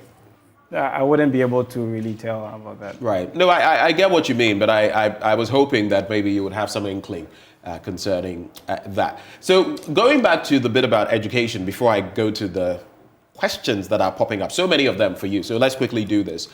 You've spoken about education not being enough, even before the rollout, and of course now, some things are happening. But from the end of the GRA, are you doing anything specific in terms of educating the public? Yeah, so this is something that we've been doing since we started, we went live, going to all the TV stations across the country, being interviewed in all the major radio stations, going down to the rural areas. So even though education before the implementation has been slow, it is something that we've really accelerated to make sure that the public is really sensitized on the scope of the levy. So that is something that is currently ongoing. We should be seeing billboards and other materials in the coming days. All right. I also want you to do this lest I forget. So for those watching, just run us through once more. What is affected by the e-levy? Because I've heard so many funny things. I've had people call me, oh, Papa Broadcaster, come. Brief us. When I do this, when I do that, am I affected? Oh, I'm cashing out my money. I say, no, you're not affected. People have so many misconceptions out there. Seize the next minute and a half, if possible. Educate us on what is affected, what is not affected. People are complaining that I'm sending money from my account to my own, mobile money and this and that. And will I face a deduction? Just break it down for us briefly as I bring in my colleague Bernice Abubedu-Lanza, who will also walk us through those questions. Right. So there are about 5 areas that the law covers in terms of transfers that are applicable. When you make a transfer from your EMI to another EMI, that is in scope. So, for example, when you make a transfer, I'll break it down. So break down what EMI is. Yeah. So when you make a transfer from, say, Vodafone cash to Airtel Tigo, that is in scope of the levy, and you will be charged, even though we will discuss the exclusions later. Now, when you make a transfer between within the same EMI, in this case, from your account in Vodafone Cash to another user who also is on the Vodafone network, you will be levied for that transaction. Okay. Then from bank accounts to mobile money wallets. If I send money from my bank account to you on, say, Airtel Tigo, I will be levied for that transfer. And then when you also send money from your mobile money wallet to me using the bank that I have a bank account, you would also be levied for that transfer. Then the final one is bank-to-bank transfers, which originates from an individual on what we call an instant pay digital platform or application. So for example, I have an EcoBank app, right? And then I'm sending money to Benjamin, who is with CalBank, or who is also with EcoBank. What this means is that so far as I do not exceed 20,000 in a day, 20,000 Ghana cedis in a day, I won't be levied. So I can send you 10,000 using my mobile, my bank app, same day in the morning, I won't be levied. So wait, just to clear, you can send me 19,999 cedis and 99 pesos from your bank to my mobile money account, no e-levy? No, from bank to another bank. Okay, so you can send me that sum from your bank, let's say CalBank, okay, we shouldn't, but your bank to my bank. Yes. And nothing. And there won't be any levy applicable. But once you add that extra peswa, then it will hit. No, you'll still be within the 20,000. So you won't be levied. It is when you go cross beyond, 20,000. when you cross 20,000. So does it apply? You know how for the Momo transactions, it's when you send above 100 cedis. and then anything above the 100 cedis, the initial 100 is not affected. So if I were to send 25,000 or 21,000, does it mean it's only the 1,000 that will be affected by the e-levy? So you even understand it way better than I do, if I Okay. should put it that way. So yes, you will be levied on the 1,000 cedis in excess of that 20,000 transaction that you have done. So if you're sending from your bank, you're sending within the same bank. Let's say you have two accounts, or you're sending from one account to the next. There's no impact?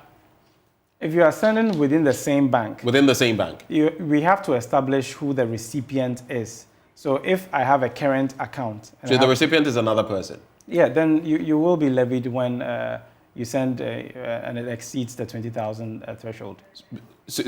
But if it is my own account, then nothing will apply. Exactly. So even after 20K? Yes, if it's your own account, the law was clear with that. Transfers between accounts that you own should not be levied. So if you transfer 1 million from your current account to your savings account, you won't be levied for that transfer. I'm seeing a message here just to tie it in. Michael Dannon says deductions are being made on transfers from one account to another, all belonging to the same person. That is from one telco to another telco account.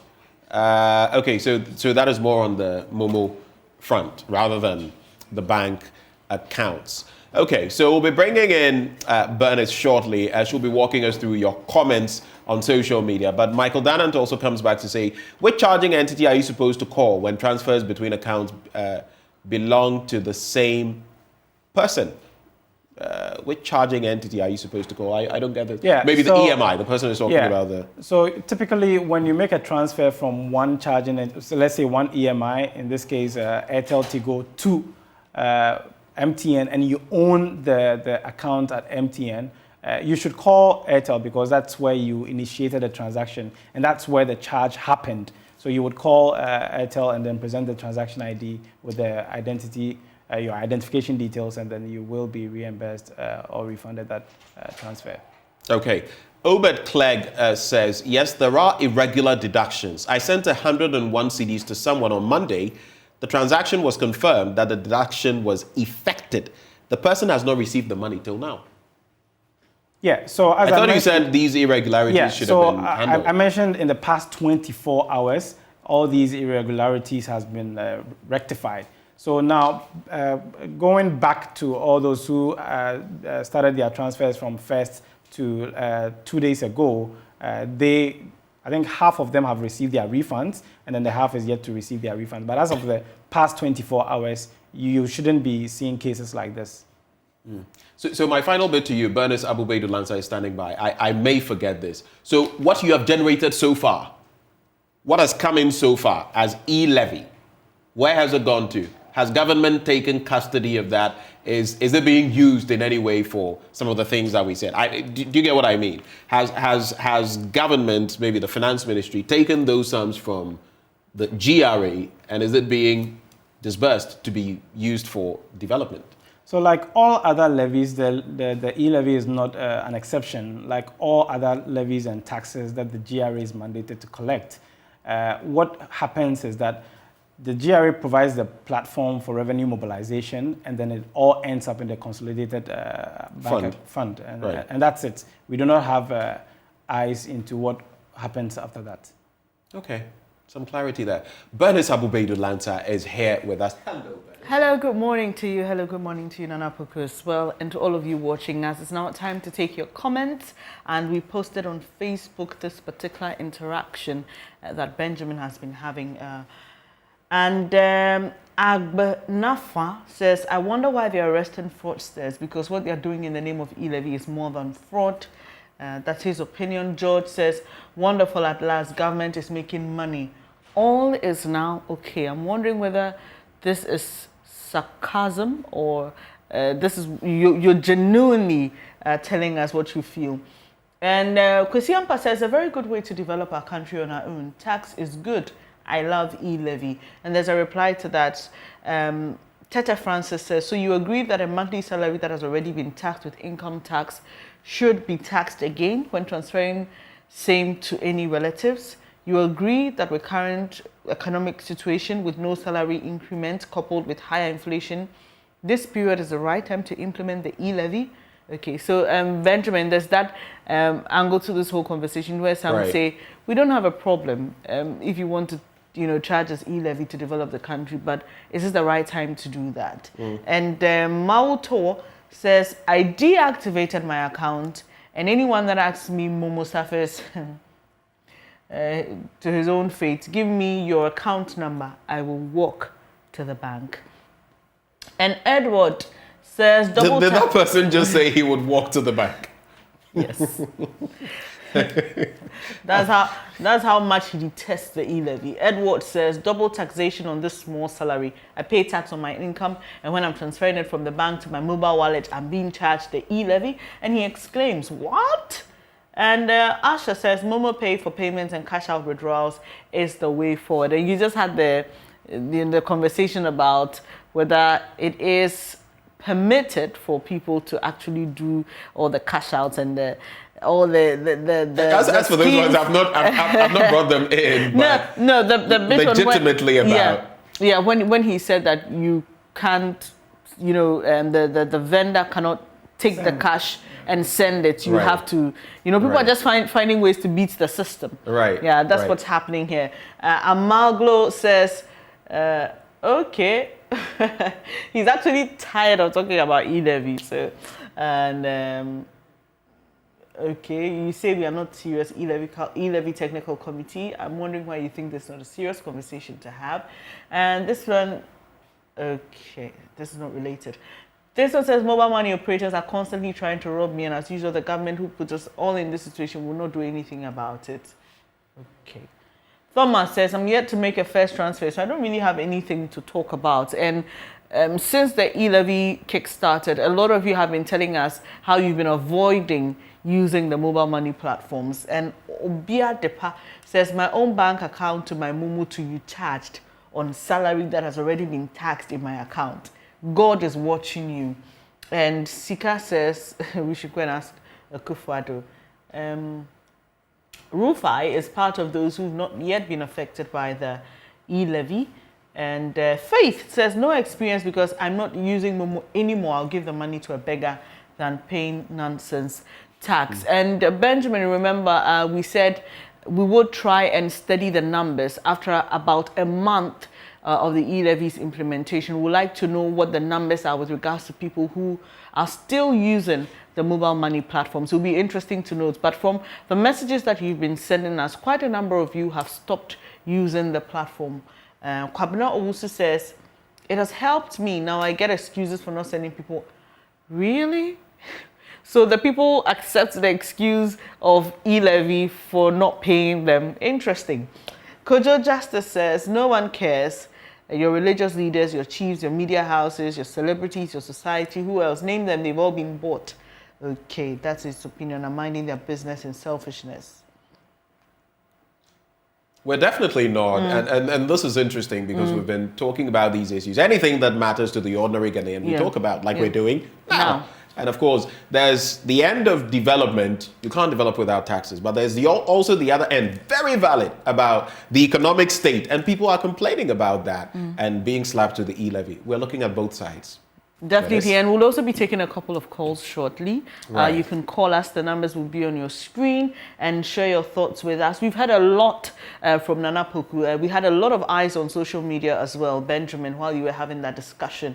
And so clearly it tells you that people still don't have a clear understanding. There are a lot of questions being asked. The bit on the 20,000, I discovered that sometime last week when I was trying to do a transaction, and the bank said, initially, it wasn't up to that tune though, but the bank kept, rejecting the transaction, and so I called to ask why, and I was wondering if the e-levy, I was going to hit, and this one, the e-levy won't affect the amount you're sending. It has to be 20,000. It has to be beyond 20,000 per day, right? So there are a lot of questions being asked, and we are glad to have Nana Poku here to answer those questions. Benjamin, do you have any? There is a merchant who is sending in some questions, and by the way, the number to call 0302 211 691 extension 2. It will be rolling on your screen. 0302-211-691 extension 2. But Ohenewa Dazi says, Nana Poku is saying banks are not charging when you are transferring from your Momo to your bank account. I am an agent, and up to now, we can't push to the bank because they are charging e-levy of 455.23 Ghana cedis for 30,000 Ghana cedis. Yeah, so these are the merchants as part of the mobile money agencies, right? And this was some of the issues that impacted their business. Now, what we are saying is that if you make a transfer from a mobile money wallet, in this case, a merchant's wallet that you own, to a bank account that you also own, you shouldn't be levied for that transaction. But because we are that is clearly what is happening here. Right. It's a merchant trying to send to her account. Right. So we first have to establish whether the person has linked the account. So we are going with a modified phased approach. MTN doesn't have visibility over who the recipient is at the bank. So for sending money from MTN to the bank, you will be levied. However, that money is recoverable. You can call MTN and then recover that levy that has been. Okay, so we have a caller, in fact 2 callers, but let me just put this in quickly. So you say the accounts are not linked. What will it take for those accounts to be linked? So typically, when you go to the bank, you can ask them to link your mobile money wallet to your bank account, so that you can just move funds from your bank account to your mobile money wallet, and then vice versa. So it has nothing to do, sorry to cut it, it has nothing to do with which particular ID card you use to register your account, because we've heard that quite a number of times on social media. Somebody says, oh well, I've heard that if I use my Ghana card for my bank account and I use my Ghana card for my Momo, then I should be seen as the same person on the platform. But it's not so. You deliberately have to link the account. So it's not automatic. Okay. I'm sure it's not automatic. You must do it manually. Okay, so let me explain how it works. So we have the modified phased approach.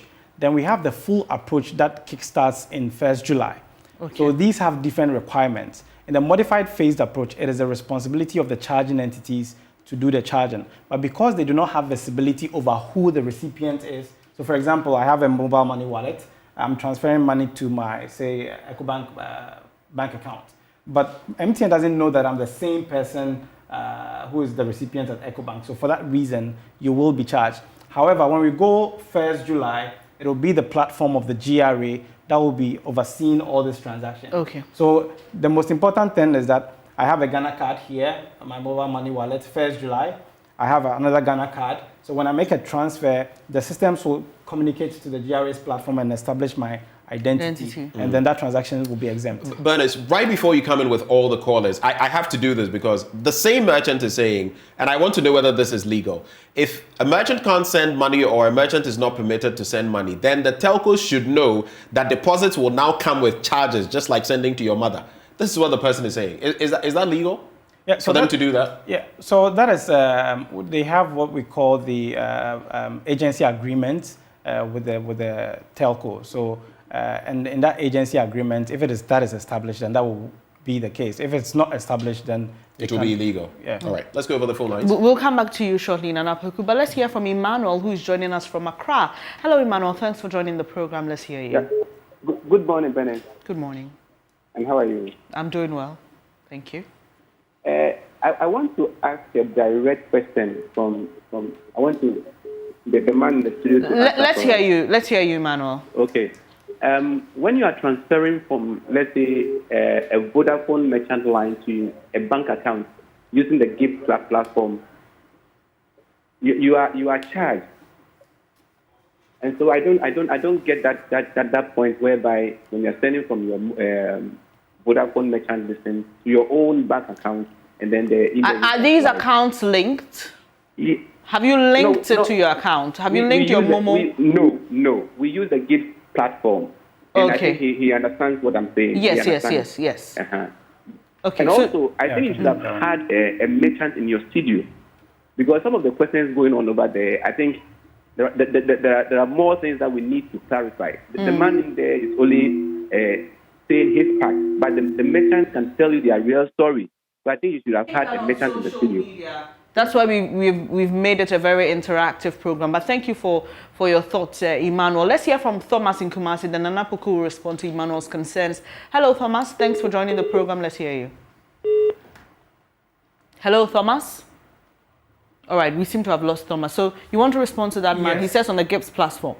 So it is very important. I think so. This should be part of the framework for the sensitization. Okay. With regards to transfers that happen from your wallet to a bank account, we have what we call the bilateral relationship, where you walk to your bank and then you ask them to link your mobile money wallet to your bank account. So for any transfers that happen within the bank and that mobile money wallet account will be exempt, right?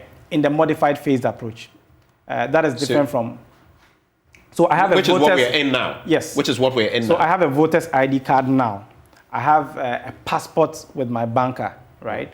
Then I go to my bank and then I link my mobile money account to my bank account. Whenever I make a transfer from my bank to my mobile money and vice versa, I won't be levied because there is a bilateral relationship. Okay. Right. We have what we call the third-party transactions, where it has to go through what he mentioned, the GIP system, right? I do not need to link my bank account to my mobile money wallet, but I can still transfer from my mobile money to the bank using the GIP platform. But it is not recognizing that I am the same person. And that is what we are discussing now. So, there's more work to be done there. But clarify for me. So is that why we are trying to link the Ghana card so that from, is it June or July, everybody would have to use the Ghana card for bank transactions? Yes. I guess that will make everything seamless, exactly. Right? So what we are saying is that for now, if you make a transfer, you haven't linked your account, and you make a transfer from your mobile money account to your bank account, and you are deducted, which will be the case, you can call in and get the refund. Okay. So it is something that you have to get back. That provision has been made available by the GRA that anytime you make a transfer, whether you've linked or not, and then you are deducted, please call in and you will get your money back. When we go the full approach, 1st July, you don't need to experience this because it is the Ghana card that will be used to check as whether your account here is with the Ghana card, your bank account is with the Ghana card. As soon as the two are the same, you won't be levied. All right, hold on. Let's take some more calls. Exactly. Mark is joining us from Nkoko. Hello, Mark. Let's hear you, sir. Yeah, good morning. Good morning.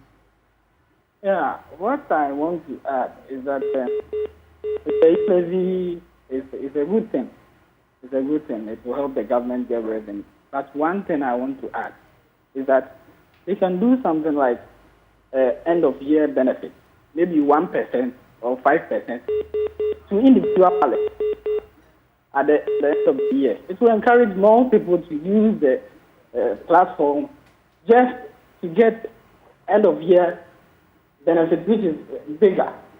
So for me, if I'm using e-levy, I know at the end of the year, government will give me back 1% or 5% back to my wallet, what I contributed. So they should consider something like that. Okay. Anyway, it will encourage people to use the platform more. Thanks for your suggestion, Mark. Let's hear Justice from Praso. Good morning to you. Good morning. Can you please speak up? We are struggling to hear you. Good morning. Good morning. Good morning. Please, let's hear you. Yeah, I am really surprised that the man is saying that transfers from agents are not permitted. It started with the agents. At that time, we were having something we call tokens. So all transfers and cash out were done through tokens. You go there and you. So I don't know why it's not saying that agent transfer are not. If I may step in here, I think the agent transfer has gone up so much that they think that everybody is now getting away from sending the money through their own personal mobile money, and then they are now using the agent, which means that they are now escaping the e-levy. Because previously, I don't know whether they have changed the law, because if they have not changed the law, and when mobile money was started, individuals were not registered. Every transfer was through the agent, through the system of tokens. So I don't know, have they changed the law or it was there? Because when mobile money started, it started with the agent. Before individuals started registering their mobile money, their account as mobile money. So I don't know whether it was all permitted, but that is what they started with this. Okay. All right, Justice, thank you. Thank you for your question. I think we'd have Nana Poku reiterate what you said. And it's interesting because he is saying it started with them, and that was how it started with the tokens and all of that. So is this a change in the law? Do you get it? Yes, I do get what he's asserting. Now, we have to look at when the Payment Systems and Services Act was in play. That was 2019. Then we have the electronic money guidelines issued by the BOG. That was also in somewhere 2015. So I do not know how long that operation has been going on, but then the GRA works based on laws. And this is something that we have uncovered. So as to how it's going to be implemented, that is not within the scope of the GRA. It is something that has been brought to our attention as a result of implementing the levy. But then as to whether it will be the case will be dependent on the regulatory body. Okay, so we're getting more questions and students comments. Also coming in. On our Facebook page. But let me take our callers quickly, and then we can come to Facebook. Sandra is joining us from Kaswa. Hello, good to have you, Sandra. Yes, I'm fine. So I'm doing well by God's grace. Please, let's hear you. Okay. My problem is, Mr. Opoku is saying that when you're a merchant and you're transferring from your merchant to your bank account, they are not deducting, even with less than 20,000, of which is not true. I've personally linked my merchant to my GCB bank account. And so when you are transferring from your merchant to the bank of 30,000, they are charging you a levy of 456. Okay, so Sandra, you're the one who sent us the comment on Facebook, right? Yes, please. Okay. And secondly, majority of Ghanaians are illiterate, including my mother.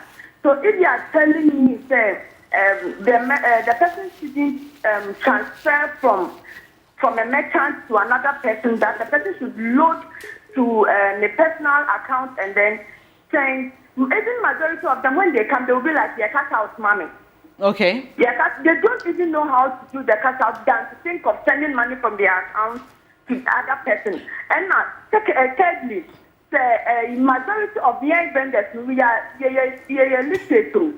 Me and my husband, you invest, but employment here, you want them. So if you are lucky and when your opportunity when you're baby after child, and you are telling me the merchant, just like you now, when your opportunity to be mommy send this car, I want my merchant to more, then I should load to the person and loading, you don't take any money for that.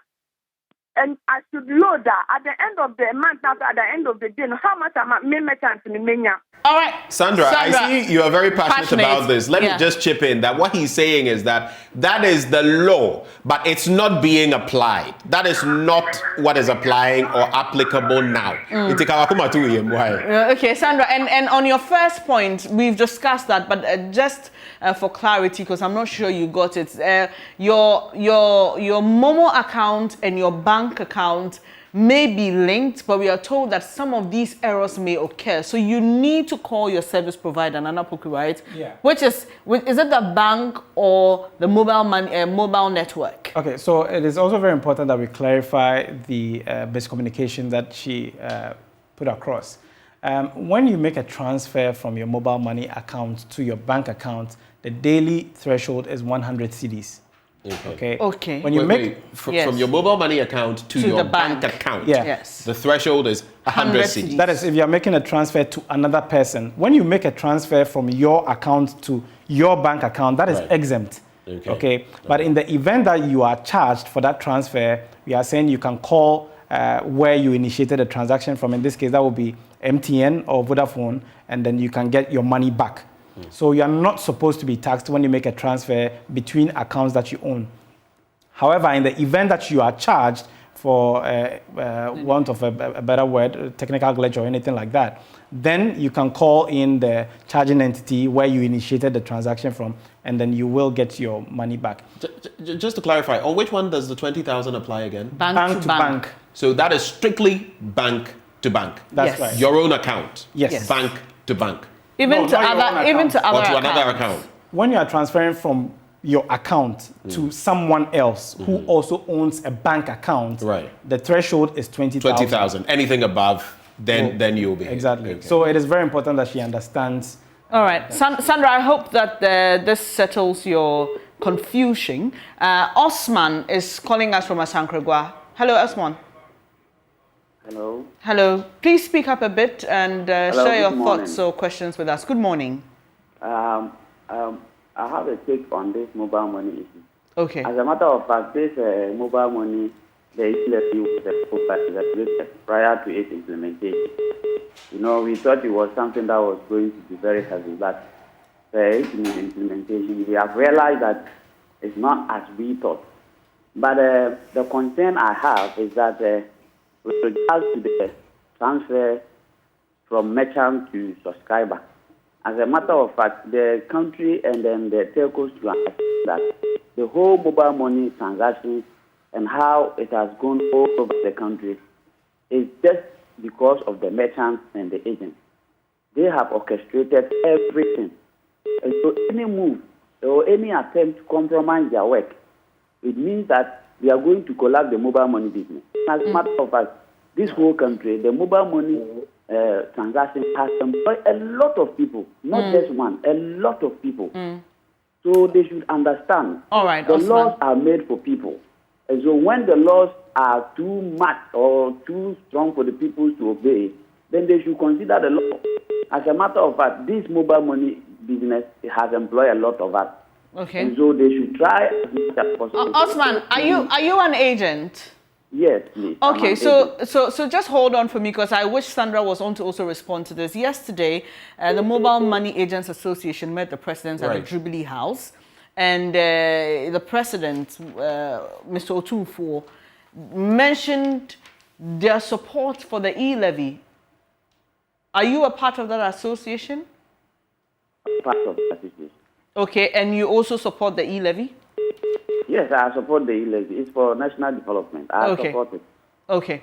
But your issue has to do with the laws, as we are discussing now. You wish that they will be reviewed.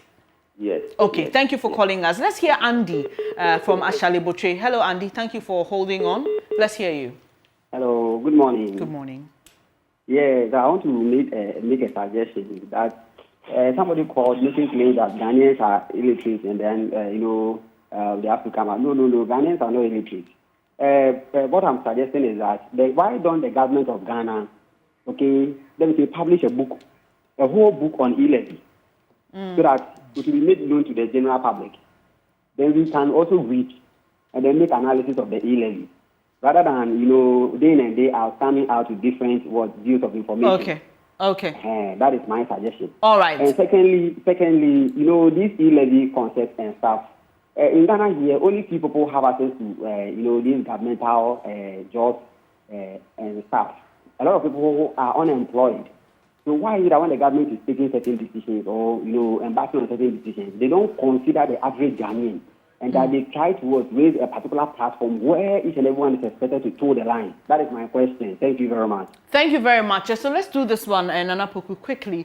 On Facebook, there's someone who has a question about ATM transactions and whether those are also affected by the e-levy. There are a couple of ATMs that allow deposits. Right. And so someone is also trying to help with education. She says, well, what she knows is that ATM withdrawals aren't affected by the e-levy, but she's not sure about deposits. So just clarify that for us. Right. So I think we can now discuss the exclusions. We've talked about the areas that are covered within the scope of the levy. We can now look at the areas that are excluded, not covered by the levy. So with ATM withdrawals, right? Cash in at the bank, cash deposit at the bank, check deposit at the bank, cash withdrawals at the bank, cash out at the Momo vendor, all these are exempt of the levy. We've already talked about the 100 cedis daily limit, and then we've also talked about transfers between accounts that you own. So anytime you make a transfer from, say, one bank to Momo wallet or to another bank, so far as you own that account, you are not to be charged the levy. In the event that you are charged, you can then call in and then get the money back. So in the case where, and this was just mentioned at a point, so someone is using his or her bank's app, sending money to their Momo or vice versa, that should not. Yeah, that shouldn't be affected, right? Then we have a transfer for the payment of taxes, fees, and charges via the Ghana.gov platform. So payment of airtime, buying airtime, data, it's not applicable. When you are making a purchase, say you go to ShopRite, okay, and then you're going to purchase a product. Because it is a payment to a merchant, ShopRite being the merchant here, if that merchant is registered with the GRA for income tax or VAT, that payment to the merchant is exempt of the levy. So we also have transfers between principal, master agents, and agents. This is good news for the mobile money operators, right? So if there's any movement of funds from the EMI, in this case, Vodafone Cash, between its Vodafone's master agents who have sub-agents beneath them, the movement of funds between the EMI, the master agents, and the agents, and back to the top are exempt. My final bit to you before we go to other things. You know that with some of the EMIs, there's a cap. So they charge you up to maybe X amount, and then the sum is capped off. You don't have to pay extra. For the e-levy, it goes as far as possible, right? So if it were possible to send 1 million CDs in your transaction, it means 999,900 CDs will be impacted, apart from the first 100 CDs, right? Yeah, that is when it's going from the mobile money account. But if it's going from a bank to bank, then it means... So it matters not, 10 billion. Every bit there, apart from the excess, the excess, excluding the threshold, would be impacted. Yeah, impacted, yeah. Okay, so we've got Emmanuel from Takwa. Thank you so much for holding on. Let's hear what you have to say. Oh, too bad we lost Emmanuel there. We have another caller on the line, Moses from Kumasi. Hello, Moses. Do we have Moses on? Well, too bad we lost Moses and Emmanuel. So there's a lot of interactivity on our Facebook page. Quite a number of people watching us and asking their questions. But I didn't get the bit on the ATMs that allow deposits. Yeah, so ordinarily, all deposits, cash deposits are exempt. So even if you use the ATM to make a cash deposit, that is exempt. Okay. If you go to the banking hall, you make a cash deposit, check deposit, that is also exempt. Okay, so we've got Mutala from Takrade. Hello, thank you for joining the program. Let's hear what you have to say. Thank you very much. My question is that, why is it that the education is not going to be in our local dialect? Meaning that the e-levy is normally being deducted from this our local people who did it. So you just ask somebody and he doesn't know what is e-levy. So I will be happy if you use it in our local dialect so that they will also understand. And two, I want to know that if I withdraw money from my account, will the e-levy be charged or? If you withdraw money from your account, which account are you talking about? My Momo account. Okay, as in a cash out. Exactly, when I cash out. Okay. Thank you. Let's hear Abu from Sekendi. Interesting, we had someone from Takrade now, Sekendi. Abu, thank you for joining us. Tell us what you have to say. How are you? Hello, Abu, can you hear me? Good morning, my sister. How are you? I'm doing well. Hope you are too. Well, no, we are just managing. You see, for me personally, I don't support this e-levy tax system. Because President Nanado promised Ghana, Nanado promised we Ghanaians that he is not going to be taxing Ghanaians. He is going to pay from tax from the production.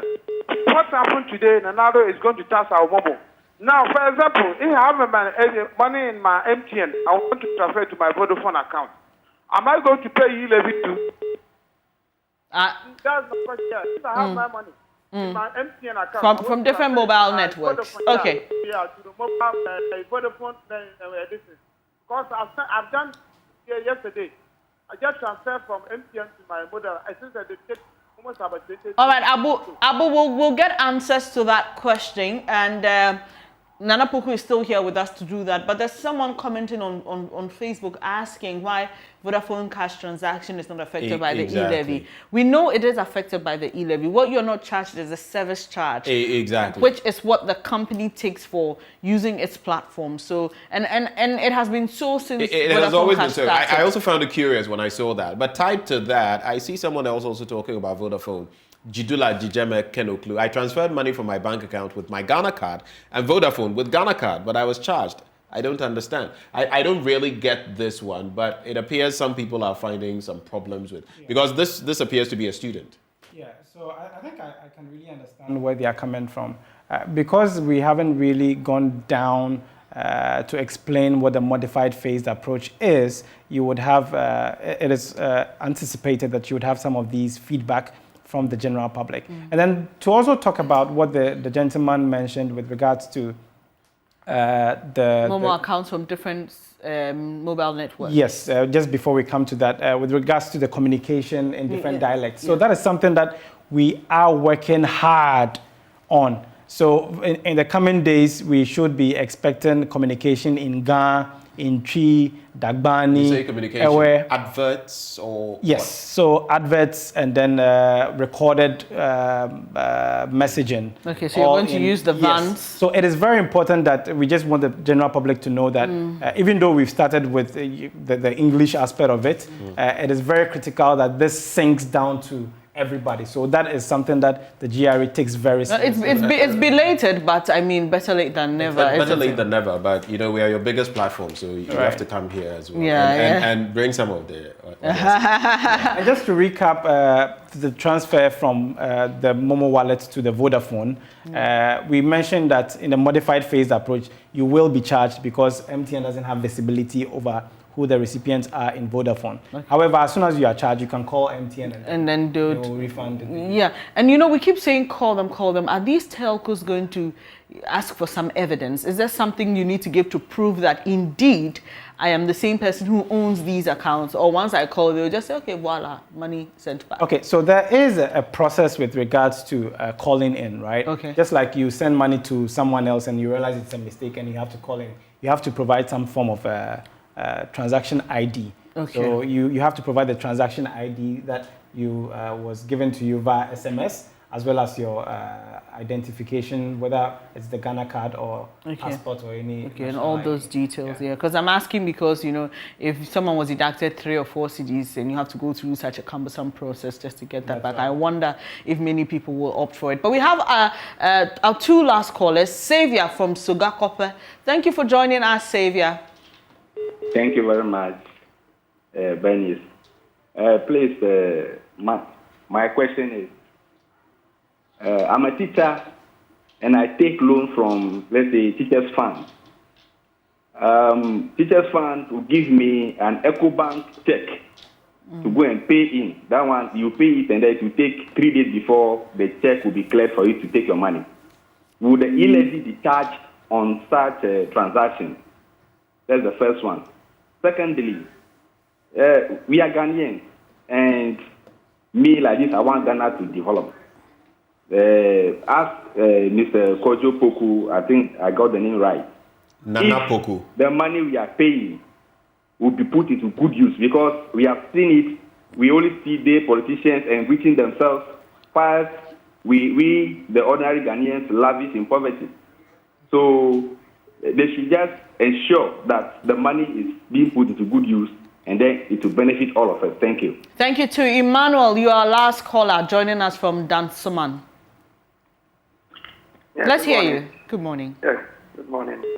I think Nana Poku, the gentleman there, he did mention that when you make any wrongful deduction, you should report to the necessary platform. Yeah, the telcos. You know which platform, and then the number we can call in. Because what I know is that when you make a wrongful transaction, let's say MTN, you call MTN to make a report. You pass the number, make a report. They take it. If it is right, they return your money or they refund your money to you. This is the case where you don't even know where to report when there's a wrongful deduction. Just this Sunday, I did a transaction of 76. I paid someone with 76 with my Vodafone cash. That was the only transaction I did. Vodafone didn't charge me for any fee. E-levy took me 2 cedis, 50 pesos. Now the threshold is 10 cedis. So where from that deduction or that tax of 2 cedis, 50 pesos? Okay. It is gone. Why am I going to report this? Okay. So there should be, you see, this e-levy, no one that is against any tax to develop the country, because we all need development in the country so that we can also feel okay.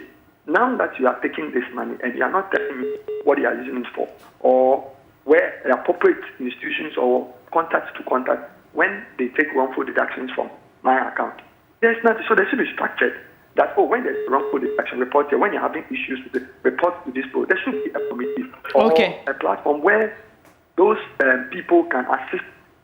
We are doing the transaction, we are having issues, and we want to make clarifications and things. These are things that should be done before this implementation of this e-levy. So please, I want to contact or where we can report. You always say report to them whenever there is wrongful deduction. Where? Okay, so Emmanuel, well noted, Right. noted. Thank you very much. So Nana Poku, here's his concern. So he wasn't charged for the service by Vodafone, but the e-levy was deducted on 70 cedis. I'm sure he's assuming because it is not a Vodafone direct deduction and it's the e-levy, he shouldn't call Vodafone to make the complaint. Right. So with regards to deductions, in this case, he mentioned that he was deducted even out sending 70 cedis. He was not expecting to be deducted. However, the communication is that if you exhaust 100 cedis in a day, regardless of the next amount that you send, even if it's below 100, you will be charged for that transfer. Well, if I heard him right, that was the first transaction he did on that day, if I heard him right. So he wasn't expecting to. I believe that was what he was suggesting. But I think the substantive question is, in this particular case, who do I call? Because I wasn't charged for the service by Vodafone. They do the service charge and the e-levy. So it's the e-levy that was, deducted. So who does he call in this case? So in this case, you'd have to call Vodafone because Vodafone is the one that is where you initiated the transaction from. Okay. So the GRA has mandated all charging entities to remit wrongfully deductions. Okay. So as soon as you are charged, when you are able to ascertain that this is a wrongful charge, you call the network that you and you call them on the regular toll-free numbers. Okay. So whatever. So let's just make this clear that for those of you who are confused, you need to call the service provider on which platform you initiated the transaction. So that's the key word, where you initiated the transaction. And then you need to call them on their regular toll-free numbers. There's no special number. Right. Just call to make your complaint. Yeah. Okay, so to wrap the conversation, Wilfred Adai sends this. It goes back to our 20K bid, but he introduces something. He says, so he says the threshold is 20K. That means if I issue a clearing check to another with an amount more than 20K, I will be charged? Oh, no. Electronic clearing of checks are exempt. So when you make a transfer of, say, 50,000 cedis from my bank account to you, even though I'm using an app, if it's through what we call the ACH means of transfer, which is not instant, you won't be charged. Okay.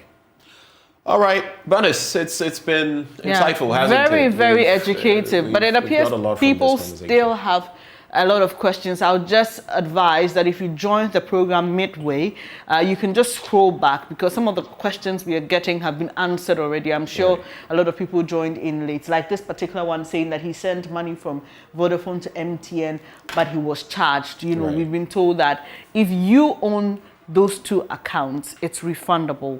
You should call the service provider on whose platform you initiated the transaction. So please, I'll just advise and share the link as many times as you can on different platforms because we all need the education to get better. And I think Benjamin, one important point to note has to do with the current approach we're using and the one that will kickstart in July, because then people need to understand. And so you still have issues with is my account, but they're still deducting because we haven't been linked properly. I mean, to put it in simple terms. So in July, that will happen. So for now, you may just have to deal with the trouble of having to call your service provider to make refunds and all that. All right, so I guess to wrap, Nana Poku, thank you for coming. He's a member of the E-Levy Technical Committee, but it behoves you, your institution, it behoves us as media in whatever capacity we can to do more education, because it is clear there's a whole lot more, even for us as media people, we need to get abreast of in order to also impact the Ghanaian citizenry. But thank you so much, Nana Poku, for coming. But just stay. Coming up next, we have another conversation. Exactly. Right before the break? Yes, right before the break. Yeah. So we will be engaging the Food and Drugs Authority, and it's all about you, the consumer. We saw a release yesterday about one particular instant noodle brand.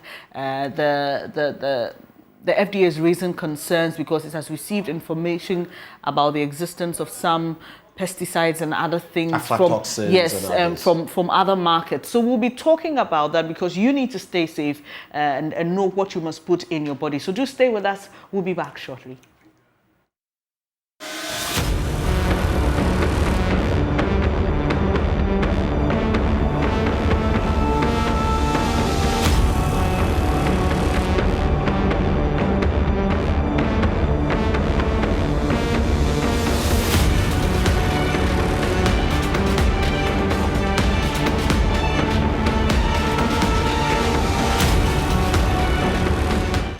It's a minute after 9 a.m., still the AM show with Bernice and Benjamin, and we're going to be discussing food safety, and that's because the FDA has released a statement on Indomie instant noodles, the chicken flavor. There's a particular one that appears to be problematic, and it's received some information from other countries on the existence of some aflatoxins and unwholesome elements in that particular brand. Joining us, Dr. Joseph Yao Bernie. He's Director Legal and Corporate Affairs of the FDA. Thank you, sir, for joining the program.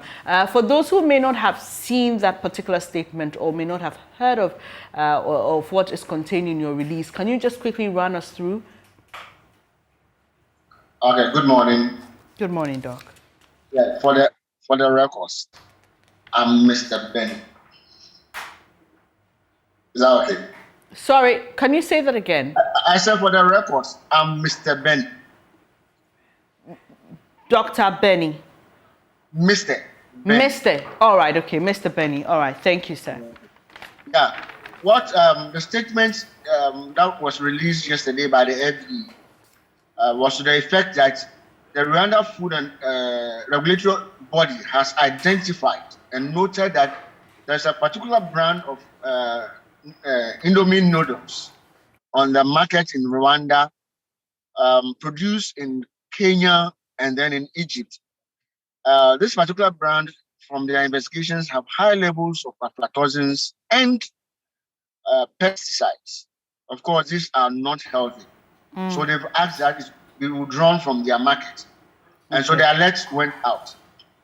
We took it up and we checked. In Ghana, we have registered this Indomie for a company that produces it locally here in Ghana. When they run short of it in Ghana, they have a sister company in Nigeria and they import from Nigeria. So that one is also registered. So on the Ghanaian market, the only Indomie that is registered is one produced in Ghana and the one produced in Nigeria. Again, after receiving this information, we've gone around nationwide. Okay. We've realized that none of that particular brand that was complained of in Rwanda, manufactured in Egypt and Kenya, is on our market. We've not found any. The other point is that from our checks, the ones that we've registered meet the standard when it comes to the levels of aflatoxin and any pesticide residue. And so we are safe as far as that is concerned. Okay. Albeit, we are still investigating. We've taken samples from the market Monday and yesterday back to the lab to check again and confirm and convince ourselves that our findings are right. But what we want the public to be aware of is that if anybody comes across any brand of Indomie that is not manufactured in Ghana or Nigeria, they should alert the FDA. Don't consume it, just alert the FDA. And let us take an action to investigate and find out whether the aflatoxin levels or pesticide levels are okay for us to consume. We are saying this because when we check our system, we've not received any imports from any of these countries. However, we know that Ghanaians travel. People may put some of it in their luggages and bring it. We don't know. But we are just alerting everybody that if you find any brand of Indomie not manufactured in Ghana or Nigeria, please kindly alert the FDA for FDA to take the necessary actions for our own safety. All right. So you mentioned that this particular one, which is shown on our screens now, it has a certain inscription on it, Lataya Kuku. You're saying that this alone is indication that this particular brand is not approved for use and sale in Ghana. Yes, that is one.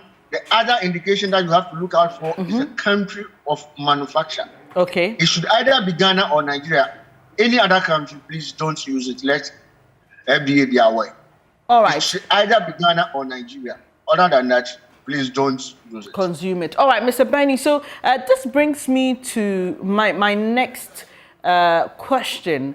Some time back, the FDA was compelled to release a statement on the bitter malt. And it was because on our markets, we were seeing some that wasn't produced here in Ghana, but for sale in Ghana and not approved by the FDA. So you've told us the country of origin and with this particular Indomie case and the inscription Ladiaya Kuku. But for many other products on the market, we may not know specifically what the FDA has approved with regards to the country of origin. So what else can I look for when I pick a product to be dead sure that this is approved by the FDA and I can go ahead to consume it? Yeah. First and foremost, if the product is locally manufactured, look out for the FDA registration number. Okay. It should be there for every locally manufactured product. Okay. We have a little challenge with imported products registered, which may not have the FDA registration number because it's currently not mandatory. Not mandatory because most manufacturers consider our market a bit small for them to be changing their packaging to include the FDA. But where you have any doubts, we are saying that if you go on our website, we have a list of all registered products, including the country of manufacture. This is a process that you can go through. If it is too tedious for you, we have a WhatsApp number, a toll-free number, a short code that you can call, and we can quickly and immediately confirm to you that this product is manufactured, approved for use. So one, if you don't have the FDA registration number on the product and you are minded, just call FDA through any of our contact numbers, or just go to the website, look for the registered product, search for that particular product, and you will find the country of origin where we have registered. If it is not that, please just alert the FDA and we'll be able to help. All right, Mr. Benny, I'll give you some time. If you can help us with the WhatsApp and the toll-free numbers, we'll be very grateful. While you try to work on that, also, we know there are people who always try to beat the system. And with the FDA registration number, there may be people out there who may be just printing labels and putting anything on it. So how do I confirm that particular number? Is there opportunity to scan? You know, how do I confirm the number, or I have to call? Currently, we are not using that system where you can scan to confirm the registration number. There are issues with it, but we are going through the process. Eventually, we may get there, or we would get there. But what we can assure everyone listening to us or watching us is that once you are able to call or send a WhatsApp message, we will instantly get back to you with a confirmation. That is for now, until we are able to get into that space where you can easily scan. But let's also be mindful that that space is also subject to people being able to manipulate. There are people who can do that. They will also put in their own list and put in some numbers, and maybe if you scan, but we are saying that because of that, we are taking our time to get to that point. When we get there, we want to make it foolproof such that nobody can hack into that system and also put in unregistered products with certain numbers that you will scan and then it will tell you that the product is registered. So we'll get there gradually. All right. Until then, we'll look at every Ghanaian that just give us a call, send us a WhatsApp message, or go to our website, and we'll be able to confirm that for you. Mr. Benny, are you able to help us with these numbers? Yes and no, but on the press release, in the event, because I'm using my phone, on the press release, if you have it just now, down there, okay, we have some numbers. You can help me with those numbers. Okay.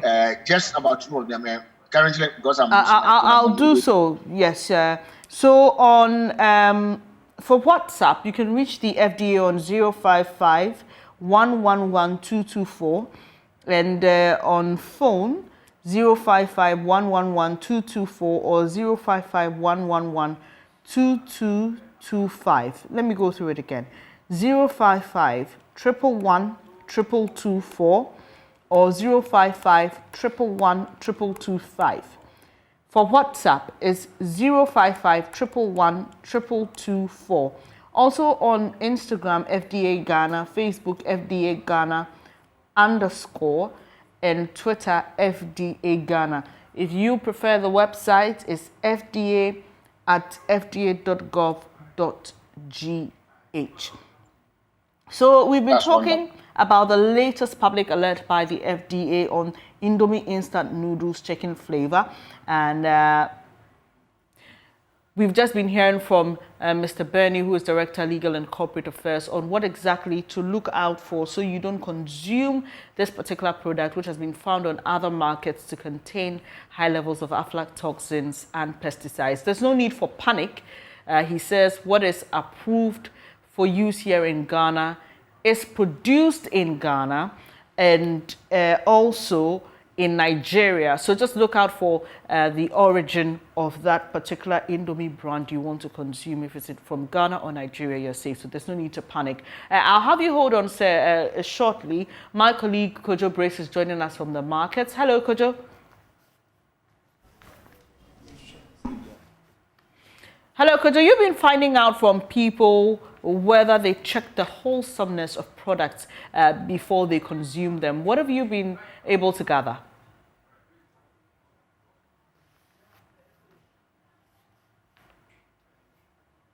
Hello?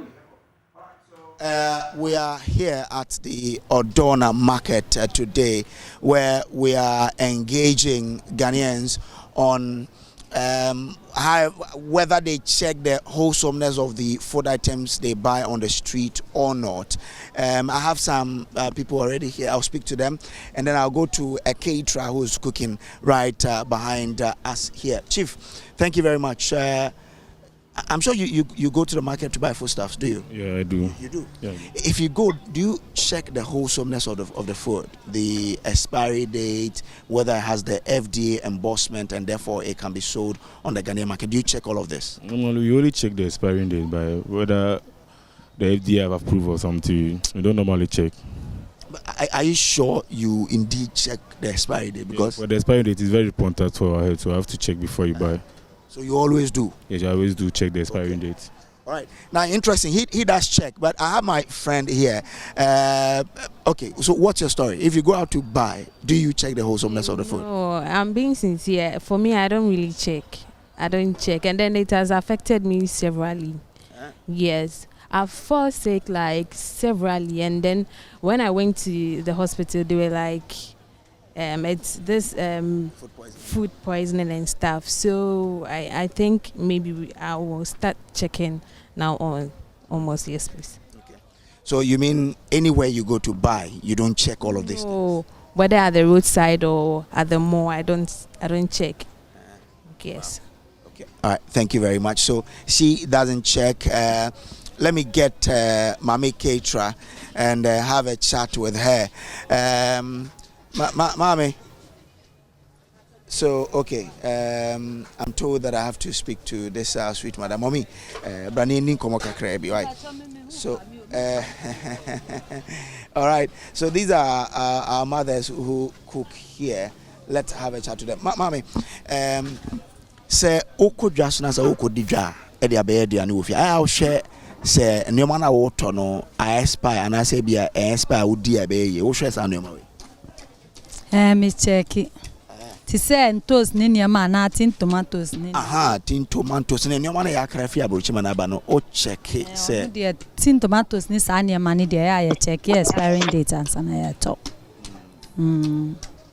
Entino near all fear could dinner day now checking all the time. Yeah, me check it because I won't hear pa. I won't hear. There's a do baby, I won't check it. That be me check it and sana matoy be a semi drufie na once I would did coffee and any na obeti me you soon. And let say me say me new at Sundays pe. Tebi as a coche of fear. Na me refi na man check it date na and mean to me na market dear me choir me check it. So she says that she checks whatever she buys from the market, whether the product has expired or it hasn't. So she does these checks to ensure that she's buying a wholesome product for the home. But if she takes them home, because they keep long, then sometimes some of them can go bad. I mean, they expire in her home, but she doesn't buy expired product and take them home. So that's it. But Ebano say FD among more coins on Montoma and so check it. Say I didn't say FD. On say Toby Bill say FDA, Food and Drugs Authority. FDB bonds and Padiano, I'll say a Toma Ghana for and so check it. So we checking in answer na wato because we could just now koto ade ade say I riaba tisa we mistake na wakoto ade enya una problem ni be how because onu de wato ama woko ti wa wo ko akoto ade no una ebe how nti ehia se unya sa niam ani wa daje na we check. Yo me that's it. Thank you very much Odo. Wait, just 1 minute. Now, also got tardy or just why I check is no way now. Say I spy. Me, I don't know. I don't really know. You don't check these things? I check, but not all the time. Not all the time, eh? Oh. Okay. Because I mean, myself, if I'm going to buy something, I don't really check whether it has expired or not. So that's it. But you also check about whether FDA has given approval for that product to be sold here. I do. Yeah, I don't like cameras. So. You don't like what? I don't like cameras. So I will come on the tele. I don't really like. Okay. All right. So that's it. There. We're still here.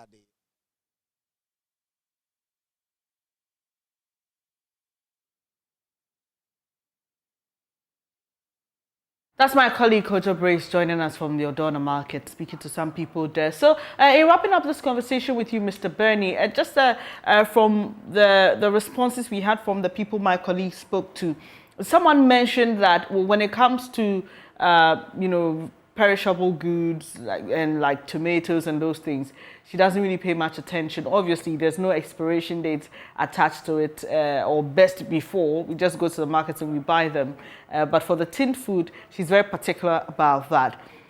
Recently, one of my colleagues sent in a story from Kumasi where the scientists were raising concerns about the level of pesticides and DDT on watermelons and how they affect us. Beyond these products that are properly packaged to have, all these registration numbers and expiration dates, what is the FDA doing about some of these things we buy on the regular, fast-moving perishable goods like watermelon and tomatoes? How do you ensure that they are wholesome? Thanks once again.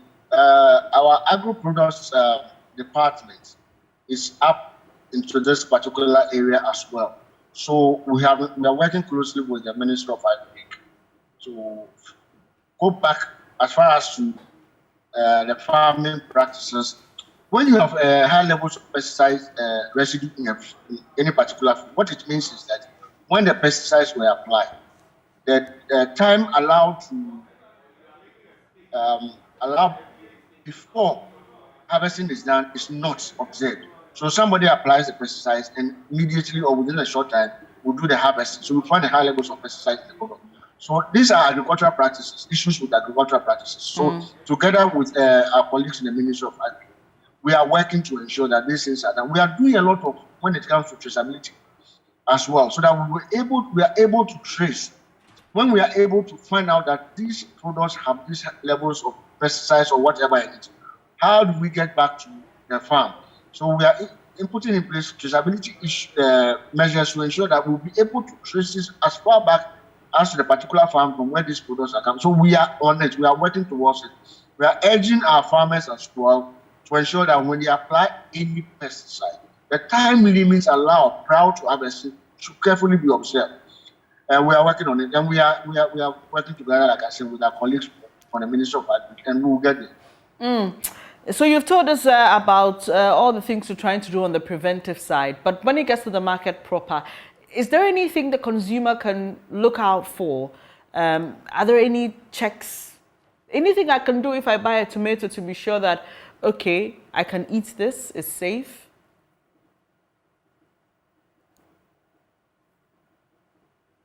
Hello, Mr. Bernie. Oh, unfortunately, we've lost Mr. Bernie. The line appears to be frozen. I was just finding out from him what you can do when you get onto the market to be sure that the tomato, the garden eggs, and all the other things that you're buying, they are wholesome.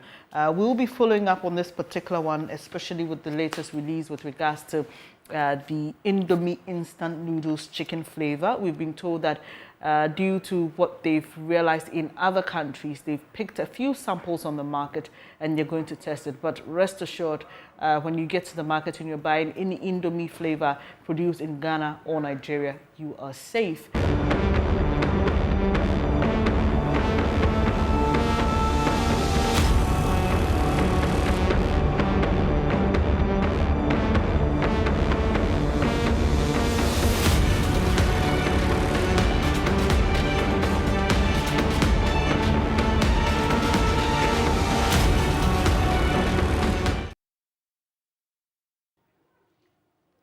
And here we are back, and we're getting all interactive on the AM show to wrap. It's been quite a discussion, hasn't it, Bernice? Yes. So we've spoken about the e-levy, but the last discussion also got me concerned because from time to time I like my instant noodles, and it's getting scary now. Yes, it is. And a lot of Ghanaians consume instant noodles, and that's why we thought it important to bring you this conversation. But there's no need to panic, Benjamin. We've been told by Mr. Barnier, who is with the FDA, that what is approved for our local market is instant noodles, Indomie instant noodles, produced in Nigeria and Ghana. So that alone should put you at ease. If you're somebody who's very particular about what you purchase and you're checking for the origin and you're checking for the registration numbers and expiration dates, you should be safe. So don't panic, guys. Because aflatoxins and pesticides are things we want to go around. And the good thing is, per the FDA statement, it also talks about the fact that even the locally produced ones, from time to time, they have these spot checks, they go round, and which is yes, and we are told actually that since they had this alert from the other countries, they have gone onto the markets again to sample a few of the instant noodles, Indomie instant noodles, and they are undergoing tests. And so whatever they find, they will let us know. But rest assured that once you are consuming what is produced in Nigeria and Ghana, you should be safe. Okay, so water is life. Water regulates your body temperature and keeps you alive and kicking. Awake is premium purified water treated through strict purification process to ensure that every bottle on the market refreshes you better. We have the perfect size for every occasion. 300 and 500 ml bottles to fit your pockets and bags, 750 ml for the heavy drinkers, and 1.5 liters for those who always want more, like Benjamin Akako. We have also introduced our special 19-liter jars for offices and homes. Now you just need to stay awake with Awake Purified Drinking Water wherever you go. Come on, grab a bottle of Awake water and get quality hydration. Awake Purified Drinking Water, one for life. Remember, for every bottle you purchase, an amount is donated to the National Cardiothoracic Center. It's produced by Casapreco. For bulk purchase, please contact 026 235 1251, 026 235 1251. Benjamin? Well, quite a lot more that we'll do, but I'll cede to you. Let's go. Definitely. Do you know that the income of a young entrepreneur from some selected businesses is exempt from tax for 5 years? Any young entrepreneur engaged in manufacturing, information and communications technology, agro-processing, energy production, waste processing, tourism and creative arts, horticulture and medicinal plants does not need to pay income tax on these activities for their first 5 years of operation. A young entrepreneur engaged in business that enjoys an initial 5-year concession benefits from the following applicable tax rates for an additional 5 years. Accra and Tema, 15%. Other regional capitals outside the 3 northern regions, 12.5%. Outside other regional capitals, 10%. The 3 northern regions, 5%. For further clarity and information, please contact your nearest GRA office.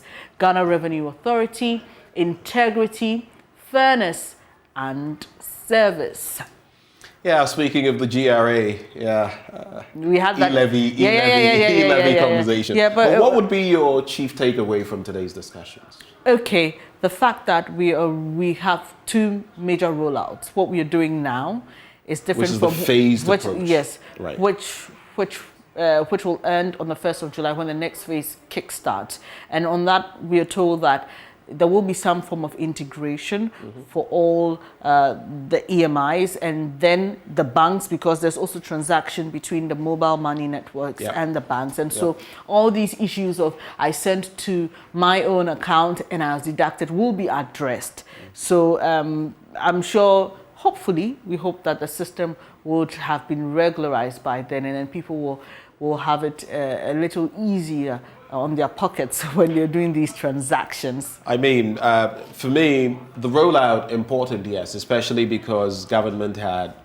there had been quite a hurdle passing the e-levy into law and finally, rolling it out. But I feel that a lot more education had to have come before, because some of the niggling bits we are facing now could have been smoothened. The creases could have been smoothened, but now we have to deal with them as the system, has been implemented. So the education must be ramped up most definitely, so that we can reap the best of results from this levy. Is there any final question you're looking at taking or looking at comment? Yeah, I'm actually looking to pick comment on the FDA issue and whether people check out for the wholesomeness of products before they purchase them. Well, right before we wrap, so as she looks for those comments, and if you've sent any, thank you for doing so. But we've been interacting with the FDA, and it's on the back of this latest release from them, which has to do with some instant noodles, which supposedly have been contaminated with pesticides and aflatoxins. Fortunately, none of that within our jurisdiction, and the FDA is working to ensure that none of that gets to the market. So if you have any concerns, you should always reach out to the FDA, but also check the products of what you're consuming. Do we have any comments on that? Yes, we actually have just one comment from Mohammed. He is blaming the FDA for expired products existing on the markets. He thinks they've refused to embark on routine checks on the markets. But we were told by the FDA, but this is something they do. In fact, when I went further in our conversation to find out about fast-moving agro products like watermelons, garden eggs, tomatoes, we've been told that they actually do some surveillance on the markets, but they tackle it from the production point. They're yet to get to the point where they get onto the markets proper. And in fact, my last question to Dr. Barnier couldn't be, Mr. Barnier, sorry, couldn't be answered because we lost him via Zoom. But I was finding out from him if he had any tips to share on what you should look out for on such products, to tell that I shouldn't buy the raw commodities, not the processed ones, so that I know that, okay, I've seen this and I've seen that sign, it's probably not wholesome. But someone told me once that some of them look too fine, that when they look that fine, everything perfect, the processes used, the chemicals used, you should be a bit worried. That is what has been said. So when you look for those that are a bit speckled, it shows that, well, normal processes went through. But talking about expired products, just to chip in this bit, there are people in the system whose business is selling expired products. They wait for, times like Christmas, the Salah, Easter, and they push these onto the market. That's something else. I was reading a recent expose on one of these. I don't want to get into that on air, but that's something else we all ought to be looking out for. Yeah, and talking about that, I also think it's important to chip in the difference between expired and best before, because people don't really get the difference. And so in other countries, for example, when the shops do their auditing and they realize that many of the products are almost nearing their best before dates, there are particular shops they are taking to. So with best before, what happens is that the quality of that product reduces. It's not at its best, and so if it's biscuit, you would realize it has become rather it's not flat. so it's not there's crunchy. A word for it. It's not crunchy. And like cornflakes, for example, and so they have, and I find that very progressive. So they have shops that just sell stuff that have gone beyond the best before date at a reduced price for people who don't mind so much about whether it's crunchy or not. Once it's wholesome, it's good to go, and it's a bit easier on the pocket. So if you pick a product and you see that it's gone beyond the best before date and you are not so keen or fussy about quality, type, you can go with it. You can go with it. But if it's expired, please do not consume it. Well, it's been another fun morning. We've been talking about very important issues, but it's been a lot of fun coming your way and hearing from you as well. So e-levy, FDA. Tomorrow, what are we serving them? We'll have to cook something. Yeah, we'll have to cook something, definitely, because a lot will be happening throughout the day. And we will always bring you the best and bring you what matters to you.